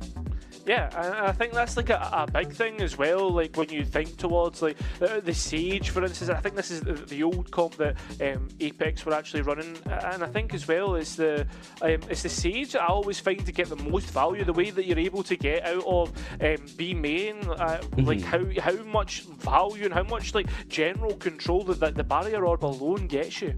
Oh, for sure. And I think it says a lot too that when you look at the fact of, like, they've played this map 8 times, the only agent that stayed the same is Omen. Like, they've changed the Initiator, they've changed the Duelist. Viper, I imagine more teams are going to move away from post-nerf. And even, like, the lack of Cypher in a lot of these maps is quite surprising. But for Aena Orchestrae, again, this is something that they had run previously. Like I mentioned, they played a bit of Phoenix and stuff. But it was the deadlock that we saw from Brady last time. Like, Apex has not mattered too much. They've won every single time they've played this map, and they've changed their comp a lot. But Aena Orchestrae, this was their main pick going, or one of their main picks going into stage 1.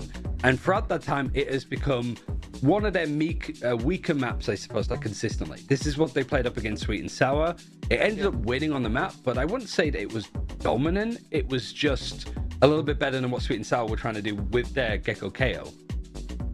Yeah, and like I guess like when you look towards like the Apex comp, I guess they're running something similar, but there's a vast difference between playing against Sweet and Sour, who was second last year, and it's fair to say they are a great team, and playing against Apex, who are just leagues above everybody else at the moment. And I think everybody will be okay with me saying that. Like, I'm not being too disrespectful, especially when you look at the fact that Apex are yet to lose a map now in towards Split 2.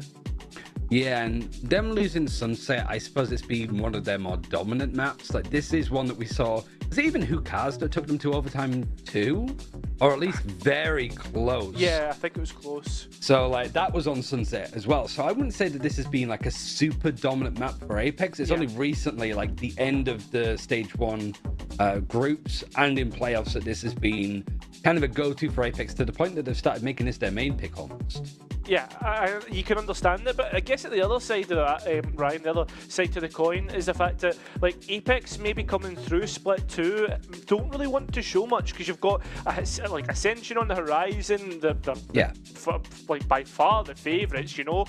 So maybe you're wanting to keep that map pool as slim as possible to what you're showing. I'd say I'd agree with you for the most part, but I'd also say there is the counter argument that we have seen Apex like pick bind. Like they hadn't played bind at all at the stage, and then just were like, we're gonna pick it. We're not leaving it open. We're not banning it. We're just gonna pick it because I think they're like, we need to get as much experience as possible. And for good teams, you're going to be shown a lot. Like EG winning champions last year, we saw a lot of EG like playing various maps, and there's no response to it. Same with like Fnatic with how they used to play Lotus. But compositionally, it is Aena Orchestra is sort of playing something similar, but I don't think that they were playing the Yoru last time. No, so Autumn maybe bringing his own spin onto it, but Apex, I guess, most importantly, keeping the comp the same. Yeah, and I wonder again, like that question of how long has Aena actually been practicing with Autumn as well, and if it's the Euros that has own spin, like I wonder what that brings forward. I mean, obviously more flashes for Aena to initiate off the back of, as we've seen other teams start to use Euros that like kind of flashing initiator, second duelist role, but this is primary duelist for Autumn here. Yeah, just more flashes, more ways to manipulate space, and especially with Aena Orchestra defending first, it's about that map control. You've still got that Cypher of Throg that can really augment over towards the B site with the trips, but you tend to sort of spread out Brady a little bit more with utility, sort of a bit more focus on market, a bit more focus on top mid, or even the other site altogether. But right now, like Apex want to continue this run of form of undefeated maps. This is their map pick, a map that they won very handedly against Requiem last week. But Aena Orchestra have been impressive, not only today, but I think throughout the whole year. But can they be impressive enough to actually break the mold of a team that pretty much looks already booked in for Ascension? That's it. I mean, at the other side, it's about Aena Orchestra resetting, getting themselves back up and ready to fight in the ring against Apex. It was a tough loss in the last map. They pushed them all the way to the end, but can they push them here on Sunset? Default looks to be for Aena Orchestra to be fighting for B main. Makes sense, right? The Euro ultimate, you want to farm it up as much as you can. The Gecko ultimate, you want to farm up as much as you can. I guess most importantly, you want to play hungry hippos around the map. Make sure that Apex on their attack can't get this B main orb. And it seems potentially that an A execute, or at least an A lean with this default, is going to be the plan for Apex with the KO knife and the Gecko flash going up. Easy pickup. Early information gained. I mean, whether that's just one player on the site or whatnot, it's worked out in the end. And they will look to contact their way through A main here, as Mosey's the point of contact. And double set up with the Sentinels this side of the map as well, Ryan. Yeah. Giving the orb over to Kayak and Chuckle picking it up over on B is the only action that we've seen thus far. But similar to Lotus, Aena Orchestra over on this A side sitting super passive with this utility. And this wall actually, I think, is going to separate the Sage from everybody else. Malsey is stuck on site alone with trips, with sonic sensors. It's amazing that he's still alive. He's in a death trap. And the thing is, though, as well with the Sonics, with the walls that Deadlock gives, is the pistols struggle to break it. Like they're struggling to break the barrier orb here, initiating off the back of it. The Dizzy goes through, and the players just collect his Kayak to get to. And meanwhile, elsewhere, Hike working up behind, a danger in the back lines as the players of Drog and Chuckle try to make it work. And as the announcer says, it will be flawless in the end. Just battling in on site, really just whiskers of damage done in the end that wasn't too problematic for Apex at all. The Sage Wall doing what it's done best for the likes of Paper X and for Apex a lot on this attacking side, making sure that those Cypher trips, even if they ping you, don't get that much damage done. You've got a 500 HP shield to protect you in these cases, and it makes Aena Orchestra's retaking that situation incredibly hard. They have all of that utility set up. None of it can result in a kill because of that Sage Wall and how Morsey was playing. Oh, the Dizzy's got them onto the angle, but nobody's actually collected off the back of it. Chuckle has got a boatload of damage. Right there. Paranoia was used too. I do like this adjustment though for Aena Orchestra. 3 players, 4 if you include the Deadlock. I'm gonna try and retake mid after the orb was grabbed in B main. Oh, Avova caught off guard, was only on a ghost. So there's a pick back. Numbers in their favour. The barrier orb to stop anybody getting out of market as the players look to gain full control of site. The Viper wall is going to allow Soulcast to go deep, but doesn't check the corners. Completely misses out on that mark, and that's 2 up for Aena. The flash is going through. This is looking good. This is looking excellent. Mosey won't get time to get the heal off either, and it's now left all up to Hype. Out on main, and Aena Orchestra will get 3 rifles in a round win. You can see it's a big one. Some of these rounds that we've seen Aena Orchestra win have been crazy. Mostly just the mechanical skill, being able to match some of the stuff that Apex have been doing. But just from that initial fight, you can't really do too much. You have Chuckle go super low. You use the Paranoia early, which is expensive utility to be using on a round where you want to be saving money. But just that fight in mid, it catches Avova. The way that focus and attention was taken away from Drog in that little pocket of space on backside. Yeah. It was chaotic. I wouldn't necessarily say that this was the plan. This isn't in the the Valorant sheet or the Notion page for the team, right? But they're just able to do it on the fly, which is a huge advantage for teams like this to have. And then we're almost like resetting, right? It's almost as if Aena have won the pistol round, and it's the anti-eco now.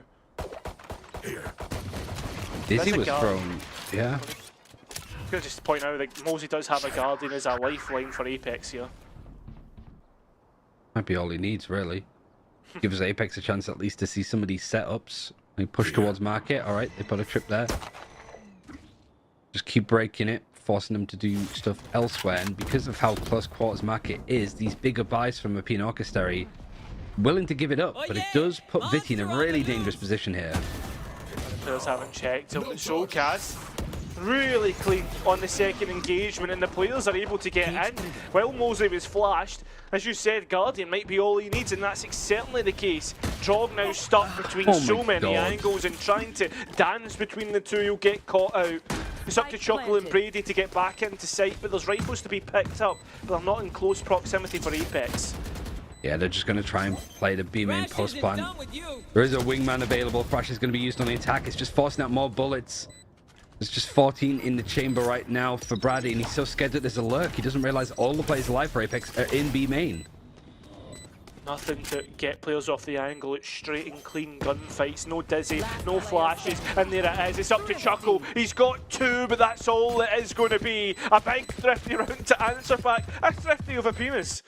Both teams on these 50s using mid to their advantage. You could see Aena Orchestra, the way that they were thinking of, like, market is just too of a difficult place to fight when we're up against sheriffs with great opponents with great aim. But it was just given up completely, right? The Viti gets one and doesn't realize that Soulcast is there. And then those players that are fighting on site have to worry about the potential flank that allows a bit of space for Malsey to peek forward and get one.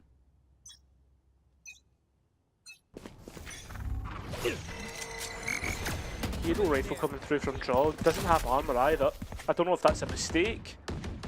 They're playing for next.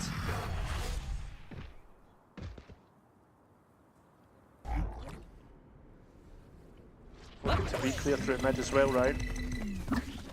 Not as discreet as last time where they just walked. It's just a Gecko flash that goes in, and Avova wanting to avoid PTSD. Last time he gave them a ghost. He could give him a rifle here if he's not careful, but right now he's playing super passively. And the rest of Apex actually push the all the way through alley. Know that there's a trap here? Never mind. No, they don't, because they get stunned by it. But with that stage wall going up, like I said before, that protection is going to keep everybody safe. Oh, we're still lurking in the wings, in the darkness. And it seems if Brady will be the first one to go into the darkness. Gone. Avova knowing where all the players are. They don't even realise. Oh, the bullets aren't clean, but they will be in the end. And now the rest of the last 2 players trying to get onto the angle. Chuckle with a rifle will be put into the forever box. Apex, they extend the lead as they should have done in the earlier rounds. I hope we have a replay of that, because Avova just looked like he was part of the defending team. Like, all right, guys, where are we retaking from? And it's like, wait. And then he's just taken out 2 of them. Yeah. Like he's playing spy in another, like, hero shooter. Yeah. Maybe, I was... do you know what? I know exactly what hero shooter Here he is. He's like, all right, guys, where are we going? The TF2 spy, just the French accent. Yeah. It's nice and clean in the end. It's like, Aena don't even think that Avova could be there. That's a good Gecko flash. Yeah. Sorry, I didn't mean to interrupt. I'm you're just, fine. I'm trying to nerd out for like, because there's so often you see like the gecko flashing like on the A side that just goes straight up and vertical. But that one gets so much more of like a deep reach in A main, and also it's just in a better spot to position yourself to pick it up. I always like, I always think like the vertical one, because I'm just scared of like throwing it out the window by accident. Like my util's always terrible. I mean, I'm just one of those people that's like, hold on, I want to pick up my stuff in like, literally just in like a battle. Like, Brimmel's going off and I'm like, 1 second, just need to pick up the little guy. This is a more standardised wall that Apex usually do. It's to get the spike down, and it's a much more closer plant spot towards main. Mosey though, escaping in towards drop! What is that? It's disgusting, man! And now Aena are left to go and pick up the scraps of what's been left on the site, having to clear angles, take their time, and at the same time, Avova is actually making its way towards mid for a late playthrough market. That wall will be breaking soon, and Aena, I think, are waiting for it, but while they do, Spike gets slow, time running out, the wingman will be the one to go on, and Kayak isn't the one to break it, so they still don't know about his position, and I think Aena are calling quits. Yeah. They're saving. They can save as many of these guns, but Kayak is just going to shoot them in the back, continue all of the crazy things that they have been doing. The Foy Bomb on Lotus, the Operator gone for Aena Orchestrae. Could potentially be quite an early timeout here if they want, but overall, I'd say that the game plan for Aena Orchestrae has been fine. It's just that Apex are winning some of those mechanical duels. Both teams looking very warmed up. Yeah, and I think as well, just to know the ultimate status things is that Kayak has actually won off a second thrash as well after those 2 kills in the end. Yeah. So like, there's so much going on for Apex. I guess Aena have a thrash of their own, but you're on sheriffs. Soulcast having a null command too, so defensive thrash. You'd imagine that they would use it in the full buy. Yeah. And actually, both players chunked down a good amount of health. I don't know if it's from any particular decay. It doesn't look like it. And Chuckle wanted to try and fight for A main a little bit more, but that aggression towards A means that Apex are like, alright, there's 3 players on A. Should mean that there's 2 on B. Let's just go plant. Yeah, you look at where towards the traps are placed. They were more like kill traps for Drog to play off the back of, and again that siege wall just cuts them out entirely. Autumn not even aware that someone can peek round the wall, and that's exactly the case. And the rest of the players try to get back in. Soulcast is found easily by Viti. These sheriffs of Aena working once again, but it's finding the rest of the players who have already retreated towards main. And Kayak again in the same corner. Thrash available, doubt he'll want to use it in a position like this, especially when he's got the rest of his teammates to combine with and close out this round. Felt pretty much flawless other than losing Soulcast, because none of these players were really afraid of being thrifted that round. They could sit back and be main and play the post plan there, but they're all on site, just taking angles, using utility and taking fights. The Aena Orchestrae calling the timeout with 5 ultimates available to them. So this isn't too bad, I suppose. Most teams you'd want to do like a timeout on an eco, so you could be like, all right, when we have a full buy, we're looking to do this. Because now Apex can look at this timeout and go, well, what do they have available? The problem for Apex is, okay, they have everything available. What the hell are they going to do with all of that? Like, how do we make sure that they can't get anything this round? Yeah, and I guess like on the next round as well, sorry to interrupt, Apex will just be so much more cautionary, not wanting to give much away, playing that much more slow default and just explore the map. Or the opposite, that they just full send it somewhere. That they go, well, like Aena Orchestrae are like concocting a plan right now of how they want to position, where they want to play.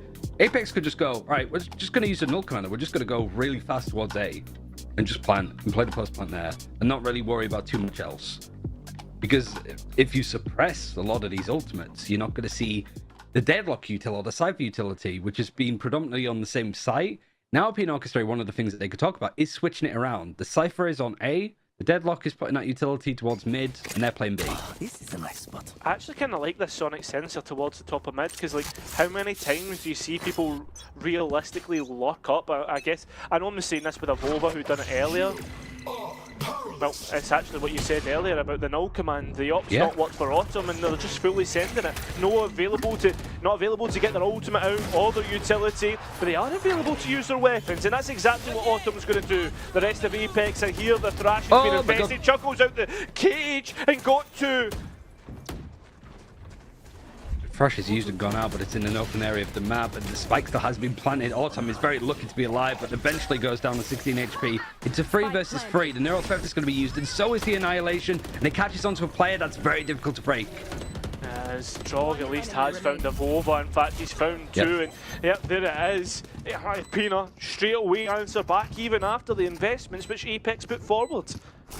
And for Pina Orchestrator, the null command coming out early does mean that they didn't have to use all of their ultimates. They only end up using 2. Because I think, they still have got the Thrash for Chuckle, and they still have that Dimensional Drift for Autumn, and they also picked up the Operator for him, so he's still good to go there. Yeah, and like the fact you're able to space these rounds so much, space these ultimates between the rounds so much further. Like, you have the res on Mosey, but realistically, that's on the fly. That's not truly dependable upon. Meanwhile, you've got like what Autumn's Dimensional Drift and the Thrash from Chuckle. Yeah, that last round, it's like, I think it's some of the 100 Thieves like to do as well. Like, just after an opponent's timeout, just go for the fast, aggressive play. Yeah. Like, just do something to catch them by surprise that's high tempo. And in this case, for Apex, it didn't quite work as well as they were hoping. I think they just tried to res Soulcast too quickly rather than maybe like tap it, bait it out a peak, because anybody can run through that cage. But also the defensive cage that came out from Drog to just buy them a little bit of space was really nice. And also Autumn getting the up kill in the first place, because that wasn't an easy shot to hit when you're stuck on the safe part of the map. Here though, maybe was going to take a peek, decided to opt out and TP away. And Chuckle just having to back off. He still does have that Thrash, but he needs somebody to play off of it. The op hasn't hit either. We're actually getting the Omen ultimate to get towards the other side of the map, a quicker rotation.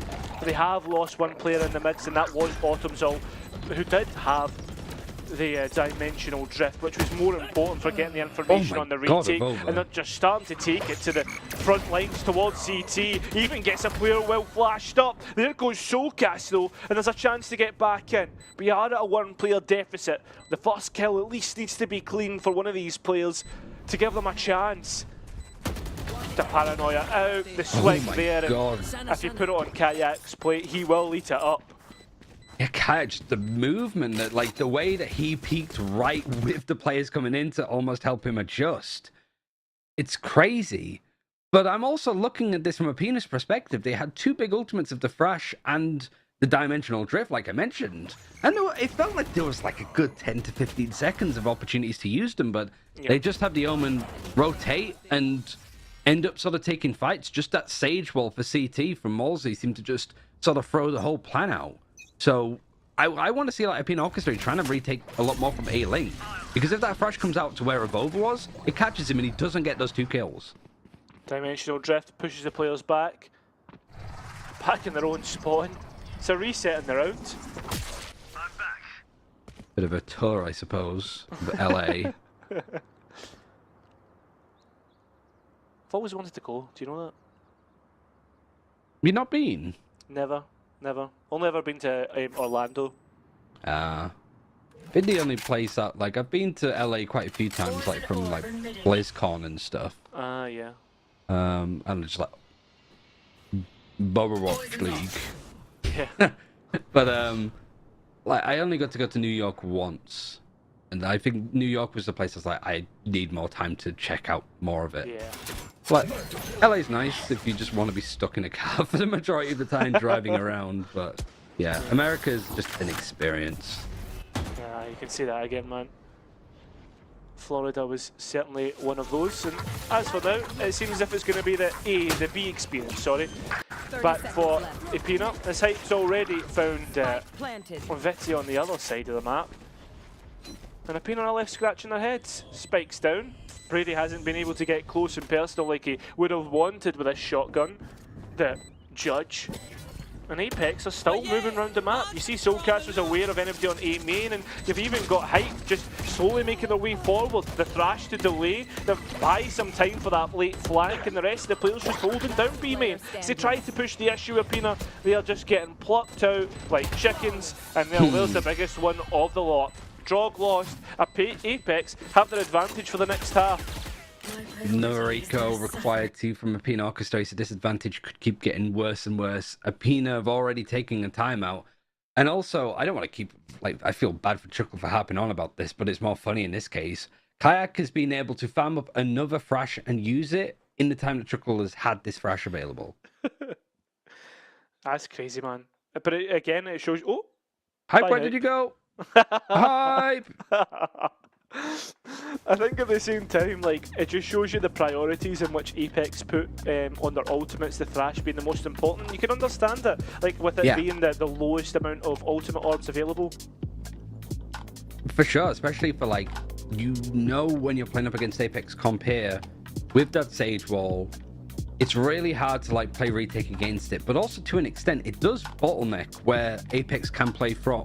Now, they are finding a lot of space to lurk and move around you, which raises questions and concerns when you're running two Sentinels that lurks can find those gaps around you. Yeah. But also, at the same time, you have to be comfortable with the fact that you're playing retake on this map when you're playing up against Apex's comp. And so, just having a Thrash available, you even saw there, did Kayak need to use the Thrash on that post plant? Not really. But it's just good to get these ultimates out if it can confirm around. And right now, Aena Orchestra, not only have they been losing so many rounds, but I don't really think that many of them have been that close. I wonder if we'll get a fourth Thrash out of Kayak by the time that this half is finished. 3 rounds is possible. And and if that's the case, a Thrash every 3 rounds is absolutely insane for Apex. Yeah, concerningly insane. Friday's 1 and 8 though. Autumn 2 and 9.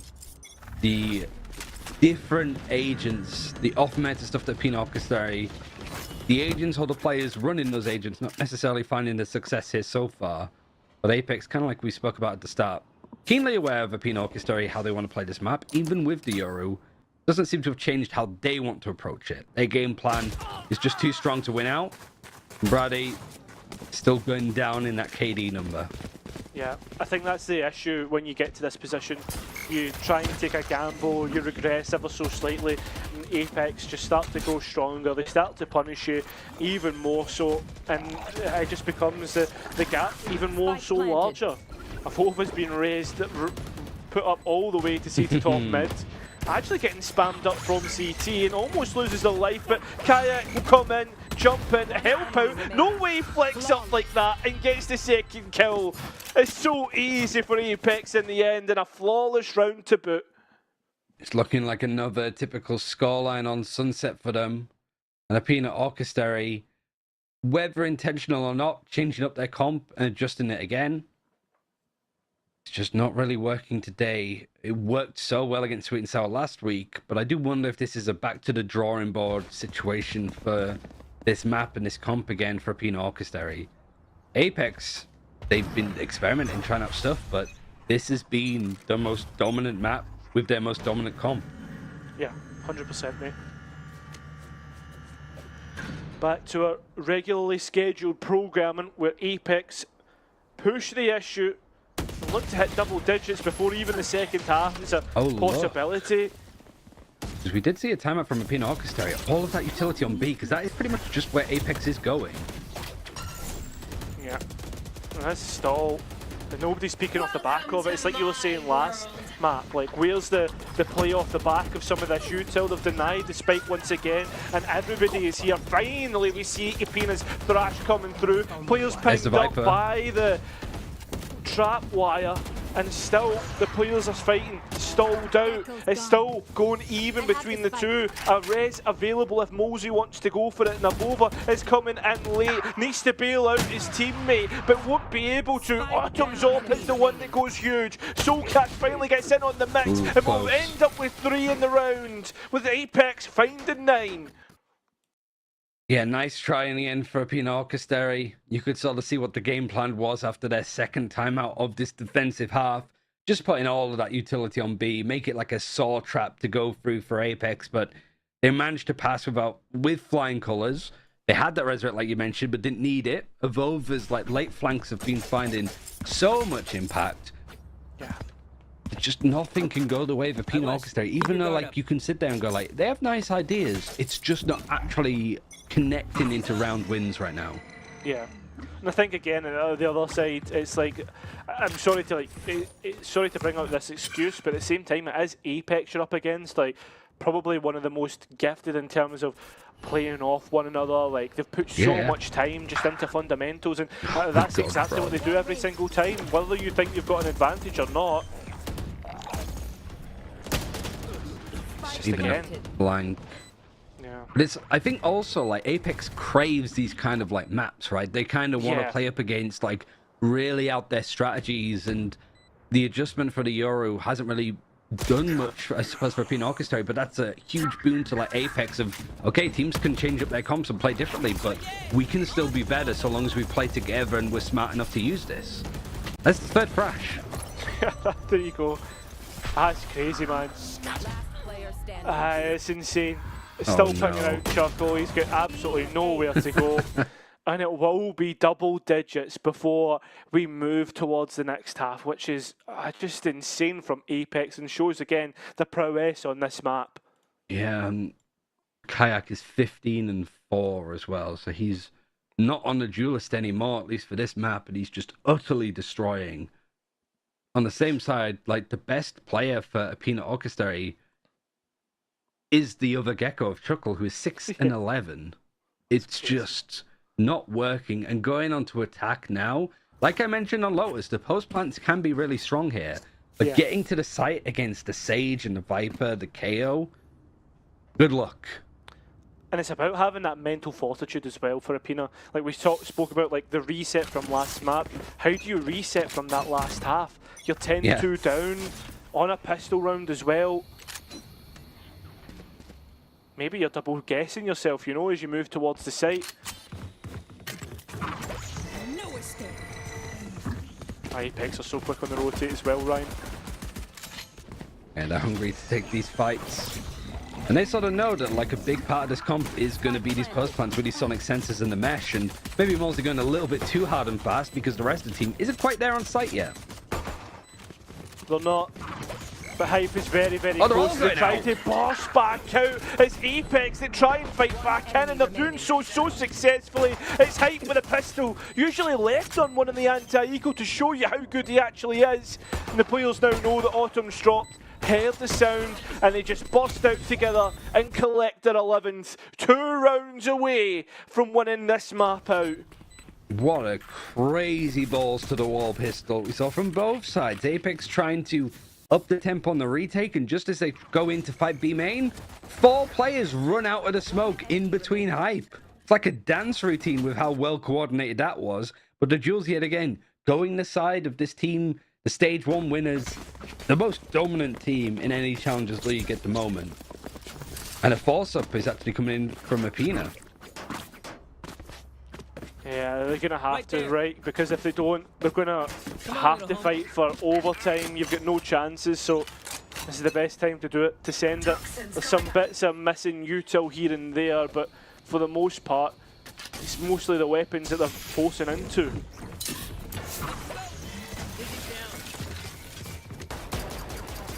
The smoke trying to go in for an execute with this Viper orb, and the Sage Slow is just bringing this down to a halt. But Aena Orchestra is still going throughout the grab net to try and catch anybody towards market, and they do find this first kill. They have a good read on where Hype's trying to play from, but the better gun wins.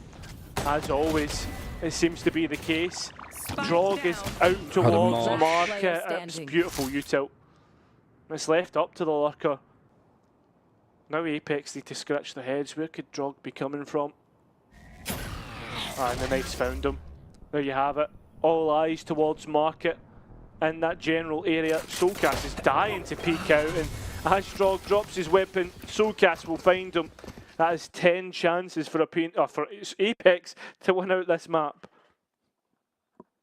Long way to go now, and because of that force up from Aena Orchestra, the buy is not too bad. They've got some Bulldogs and Guardians to work with, a Marshall for Autumn potentially.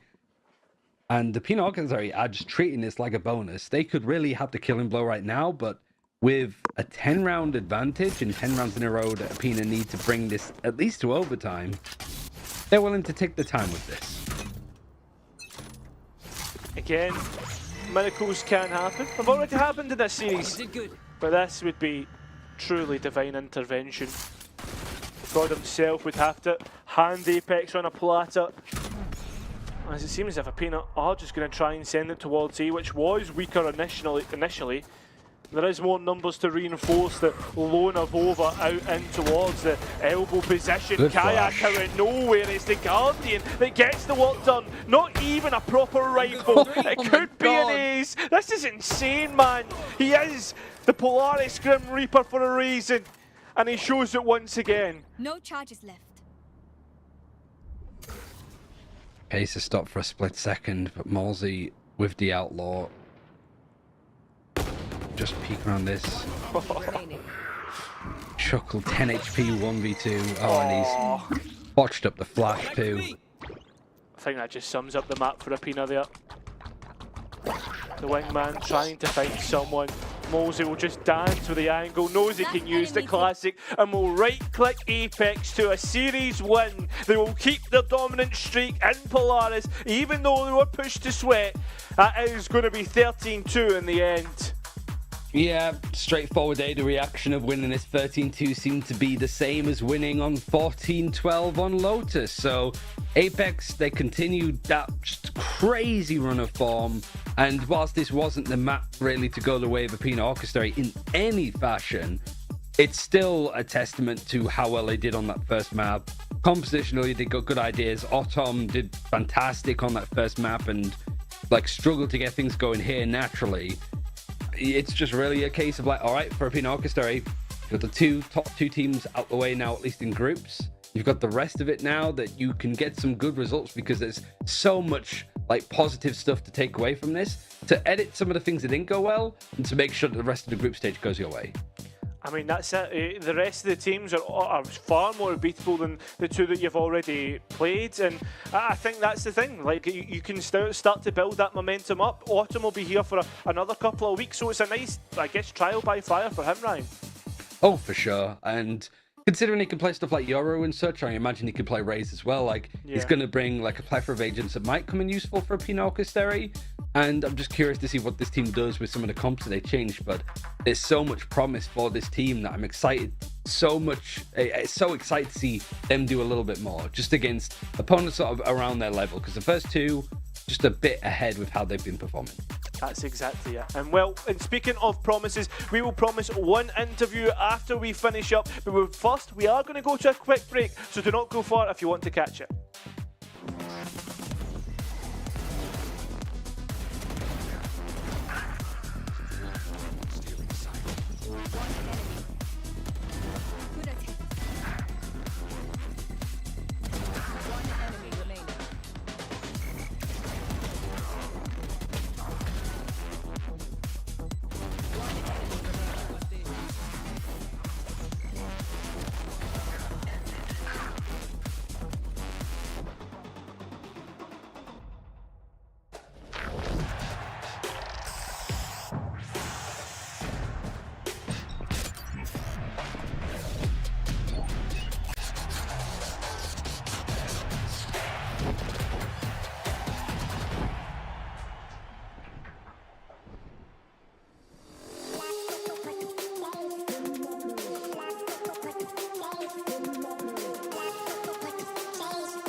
Hello guys and welcome back. It is Apex once again, the same story as always. They managed to win out 2-0 and the second map was a much more dominant one than the first.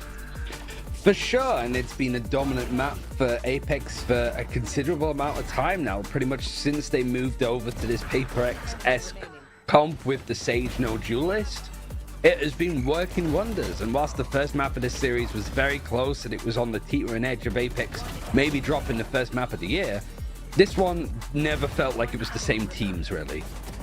Yeah, I mean, I don't think it matters who Apex play. You were even mentioning it, like, they feel so comfortable in just playing their own game and playing to their own standards. Like, I think, like, only once or twice did they ever really get caught up. It was twice did they get caught out. And this is actually, like, a worse scoreline than when they played them last time, Aena, because it was 13-3 against them on Sunset last time. Yeah, I mean, it's like, it's not too much worse, but worse all the same. But like maybe so much of just that energy and that morale just really fell apart after Lotus narrowly went the way of Apex. So really at this point maybe Aena Orchestrated running on fumes a bit more, but it's also like Apex sort of know the comp and the style that Aena Orchestrated were playing here. It's easy to prepare up against, but honestly it didn't matter what comp teams were realistically running. It's like Apex have found their formula and how to make things work, and for the most part it was just them doing their own thing for the most part. Yeah, exactly. And to bring it back to like what you were saying about like the kind of mental fortitude and stuff like that, Aena are such a young roster, right? Like those guys have only really been in tier 2 for what, 2 splits now. This is the second of those splits. So that experience compared to Apex is such a vast gap. And while we're wanting to talk about experiences, we can experience an interview right now. We have Kayak on the line for us. How's it going, mate? How is that series for you?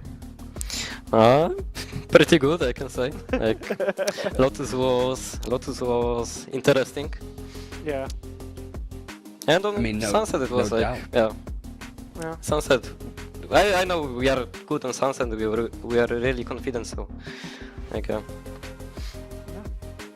think one of the biggest questions I had overall is, even like last week when you played up against Requiem on Icebox, where it looked a little bit like uncomfortable, I think even you, like performance-wise, was like a little bit low up until like a Danito timeout. And I think it's like even today, like you maybe started off slow, but after the timeout, you went on to drop 40 kills in 26 rounds. Like, what is being said in these like Danito timeouts? Because sometimes where you do look a little bit rocky and a bit uncomfortable, you tend to just, like, the team overall has such a second wind that looks so much better. So, like, on Lotus especially, what was said in those timeouts that enabled you to come back in those maps? on Lotus, like timeouts, I don't really remember timeouts, but I think we are like reading some stuff, and like Danny was telling us what we can do, and yeah, like the stuff that was not working, we changed that, and yeah. Maybe last time on Icebox, like last week I was feeling still sick because 2 weeks ago I was really sick, and we had a break after first split, so like right now I'm kinda getting back to the game and working harder, you know. Yeah.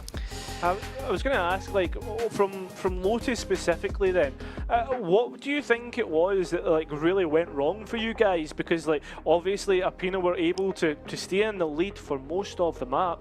So is there anything that you guys could like point out as perhaps a way that they found a weakness, or was it? Do you feel as if it was because you guys weren't playing to your own standards?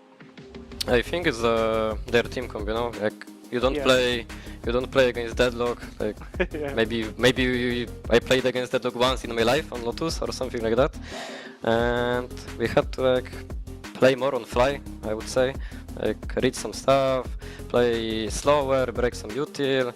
It's kinda different gameplay than you normally play against the Viper team comp. You know. Yeah. You cannot like really react that much. I was gonna say, like, if you've not played up against Deadlock that much, why was it so much easier for you guys on Sunset? Was it because, like, because I guess they've never played Deadlock on Lotus before, so you might not have expected that, but you probably would have guessed that they were gonna play it. Yeah, so like the fact that you knew it was coming. Yeah, on Lotus was surprised by them, and at the first runs I think we didn't really know what to do, or we were struggling a bit. with our gameplay. But on Sunset, they played the team comp before. They know what they can do. We know like we watched boards and like we prepared good for them against them. Yeah. I was just going to ask you as well. This is a bit of a kind of away from the game. That like, what? I just saw your mom like walking by your cam and behind. Like, does that happen often, or like what was happening there? So in my room, I have the only mirror that we have in our house. So my mom was like, we were playing Grand, I think, or it was technical timeout or something. Yeah. And I was like shouting to her, don't come, I'm playing. And she was, oh, just 1 second, I want to check out my outfit, you know. Like, yeah. It happens a lot. I guess final question for me then, because like you've been so flexible on that like duelist role, even not playing duelist like Gecko on Sunset. Like, what do you think makes a good duelist nowadays? Because you know you have your people that can play Raze and Jet and stuff, but you're picking up like there's something inspired like Gecko on some maps and upping there. Like you're playing the Euro. Like, could we see you playing stuff like Clove, ISO, and if you like? Do you need to be like super flexible to be a duelist now, or is that just you being great at that role? I think being flexible is really good for duelists. So you can play like anything you want, or anything team wants. So there is like no, you can just play anything, like literally. And I mean, there is like some duelists like Aspas that they play Jet and Raze and they perform also good. So I think it depends on the team. And it depends on the player also. Yeah. If he feels comfortable, it's fine to play something else. I was going to just add to Ryan's question, like, rather than ask you what do you think, what else are we going to see you on, man? Like, we've seen you on so many different agents. Is there anything that we've like you are looking forward to playing, like an ISO, maybe even Aena? No, not yet, but maybe in the future. Maybe in the future you will see something. I mean, duelist changes are coming, right? Sometime in the future. So yeah, exactly. Well, Kai, I can just play anything that I feel really good on any agent, actually. Oh, right, okay. Listen, man, I would love to see it, but listen, I'll leave it to you, man. If you want to give any shout-outs, if you want to just leave it there, it's up to you, man. So shout out to my mom that walked into my room.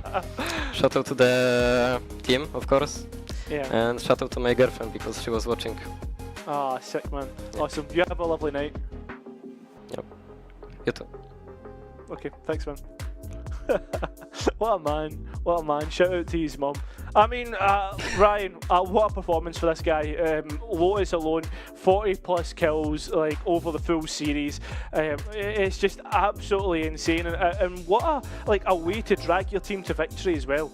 Yeah, I mean, it almost felt like if he didn't put up these kind of stats where he had a 420 ACS, that it might have been a bit more of a difficult time on Lotus, but it's still like what you expect, right? We've already seen players from Apex go over to Team Liquid and sort of make a name for themselves there. So Apex are just in the market, I suppose, of just finding good talent from the tier 2, tier 3 scene and really putting them in a position where they should be on the tier 1 shortlist, or at least helping Apex get to that tier 1 level later this year for Ascension if they make it.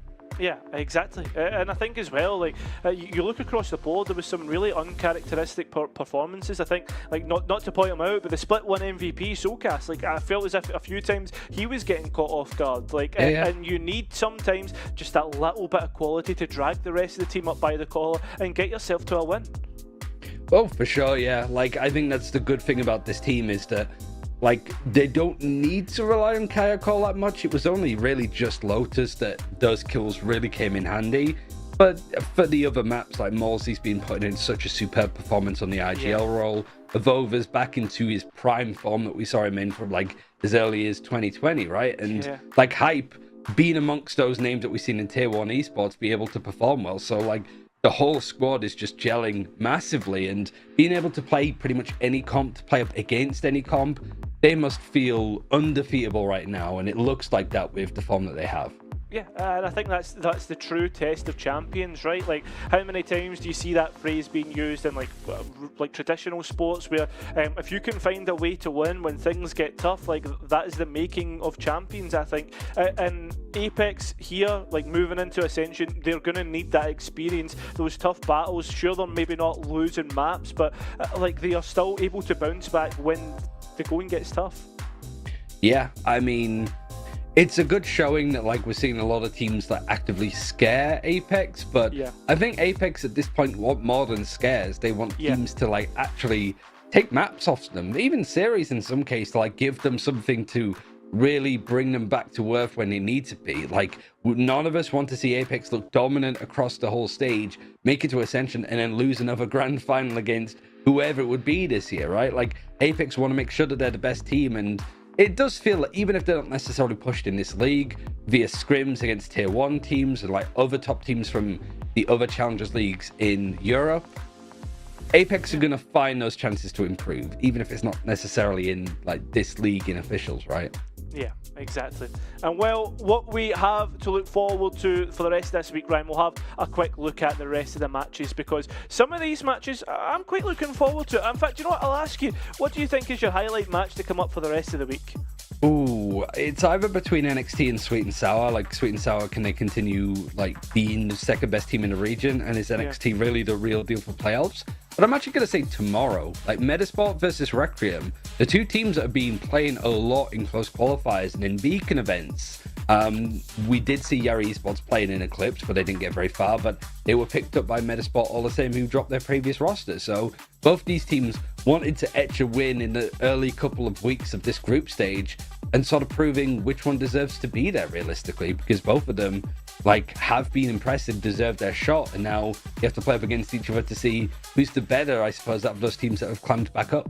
Yeah, exactly. And Ianto's back as well. That's going to be a big thing for Requiem. For sure, yeah. So, like, actually getting to see the full five in general. And then, yeah, like, Saturday, we've got NXT, Sweet and Sour, as you've already mentioned. Though, like, is NXT the real deal? Are Sweet and Sour going to be able to keep their top spot? And then, lastly, you've got OnlyFins versus Formulation, who you're looking at OnlyFins to be this resurgence. They looked great last weekend in Formulation with their addition of Demiurge. Like, are they going to be able to bounce back?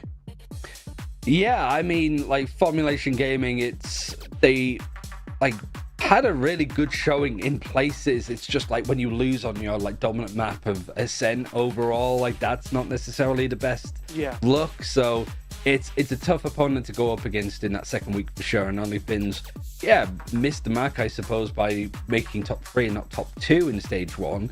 But with that addition of Ale, is that the difference maker for them, honestly? Like, it's such a competitive region now. I think like we see like one like head-to-head or even like a map differential win separate playoffs from relegation, right? So like a lot of these games, you can't necessarily just write them off because of like previous history or their standings from stage 1. Yeah, and well, guys, if you are wanting to watch some of these games, there's only one place to find it out. You've got to try and follow us, or go and follow us on Twitter/X, whatever you want to call it, at ValLeague_NA. What do you call it? We're on YouTube as well. We're making sure to upload the VODs, etc. At ValLeague_NA. It's the same across all the platforms. And yeah, you'll get notifications on when we're actually live, which, I mean, you know me, I'm always in the chats, I'm always watching, Ryan, and I don't know about you, I mean, we've always got to be catching up on the games. Oh, for sure. Like, you and Haz are omnipresent with this kind of stuff, whatever way. So, yeah, it's definitely a good time. The whole player cams and the color scheme change, the rework, being called Challengers North as well. Like, it's a good chance. Like, we have stuff like Master Shanghai happening at the moment, but this is just a little bit of like a sweet bit of dessert, like an after 8 after having a nice meal of Shanghai. So, yeah, it's a great thing to see how these teams are playing as well.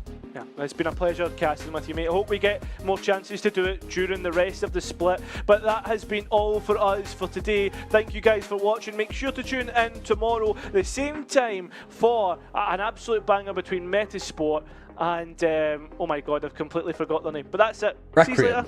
Requiem.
You will never understand what I went through.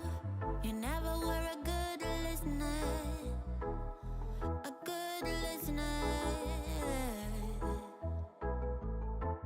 You will never understand what you put me through. And you never be a good lover. A good lover. At first I believed I was the lucky one, but I was just fooling myself. Fooling myself. You think you can talk sense to me, like we are gonna be okay. We're not okay, yeah. So is this gonna take all night? Don't wanna waste no more time, yeah, you're damn right. Already gave you my loved ones, but now I'm fed up, gonna take it all back. Cause we're a no-go. I know that I do better solo, so move along for God and shadow. Better get it right this time around. Yeah, we're a no-go. I know that I do better solo, so live along for God and shadow. Better get it right this time around. I never heard a silence so loud before. I'm gonna love every minute of it, every second of it. Longing for that sound of you being gone, so I can hear my thoughts again. Hear my thoughts again. So is this gonna take all night? Don't wanna waste no more time, yeah, you're dead.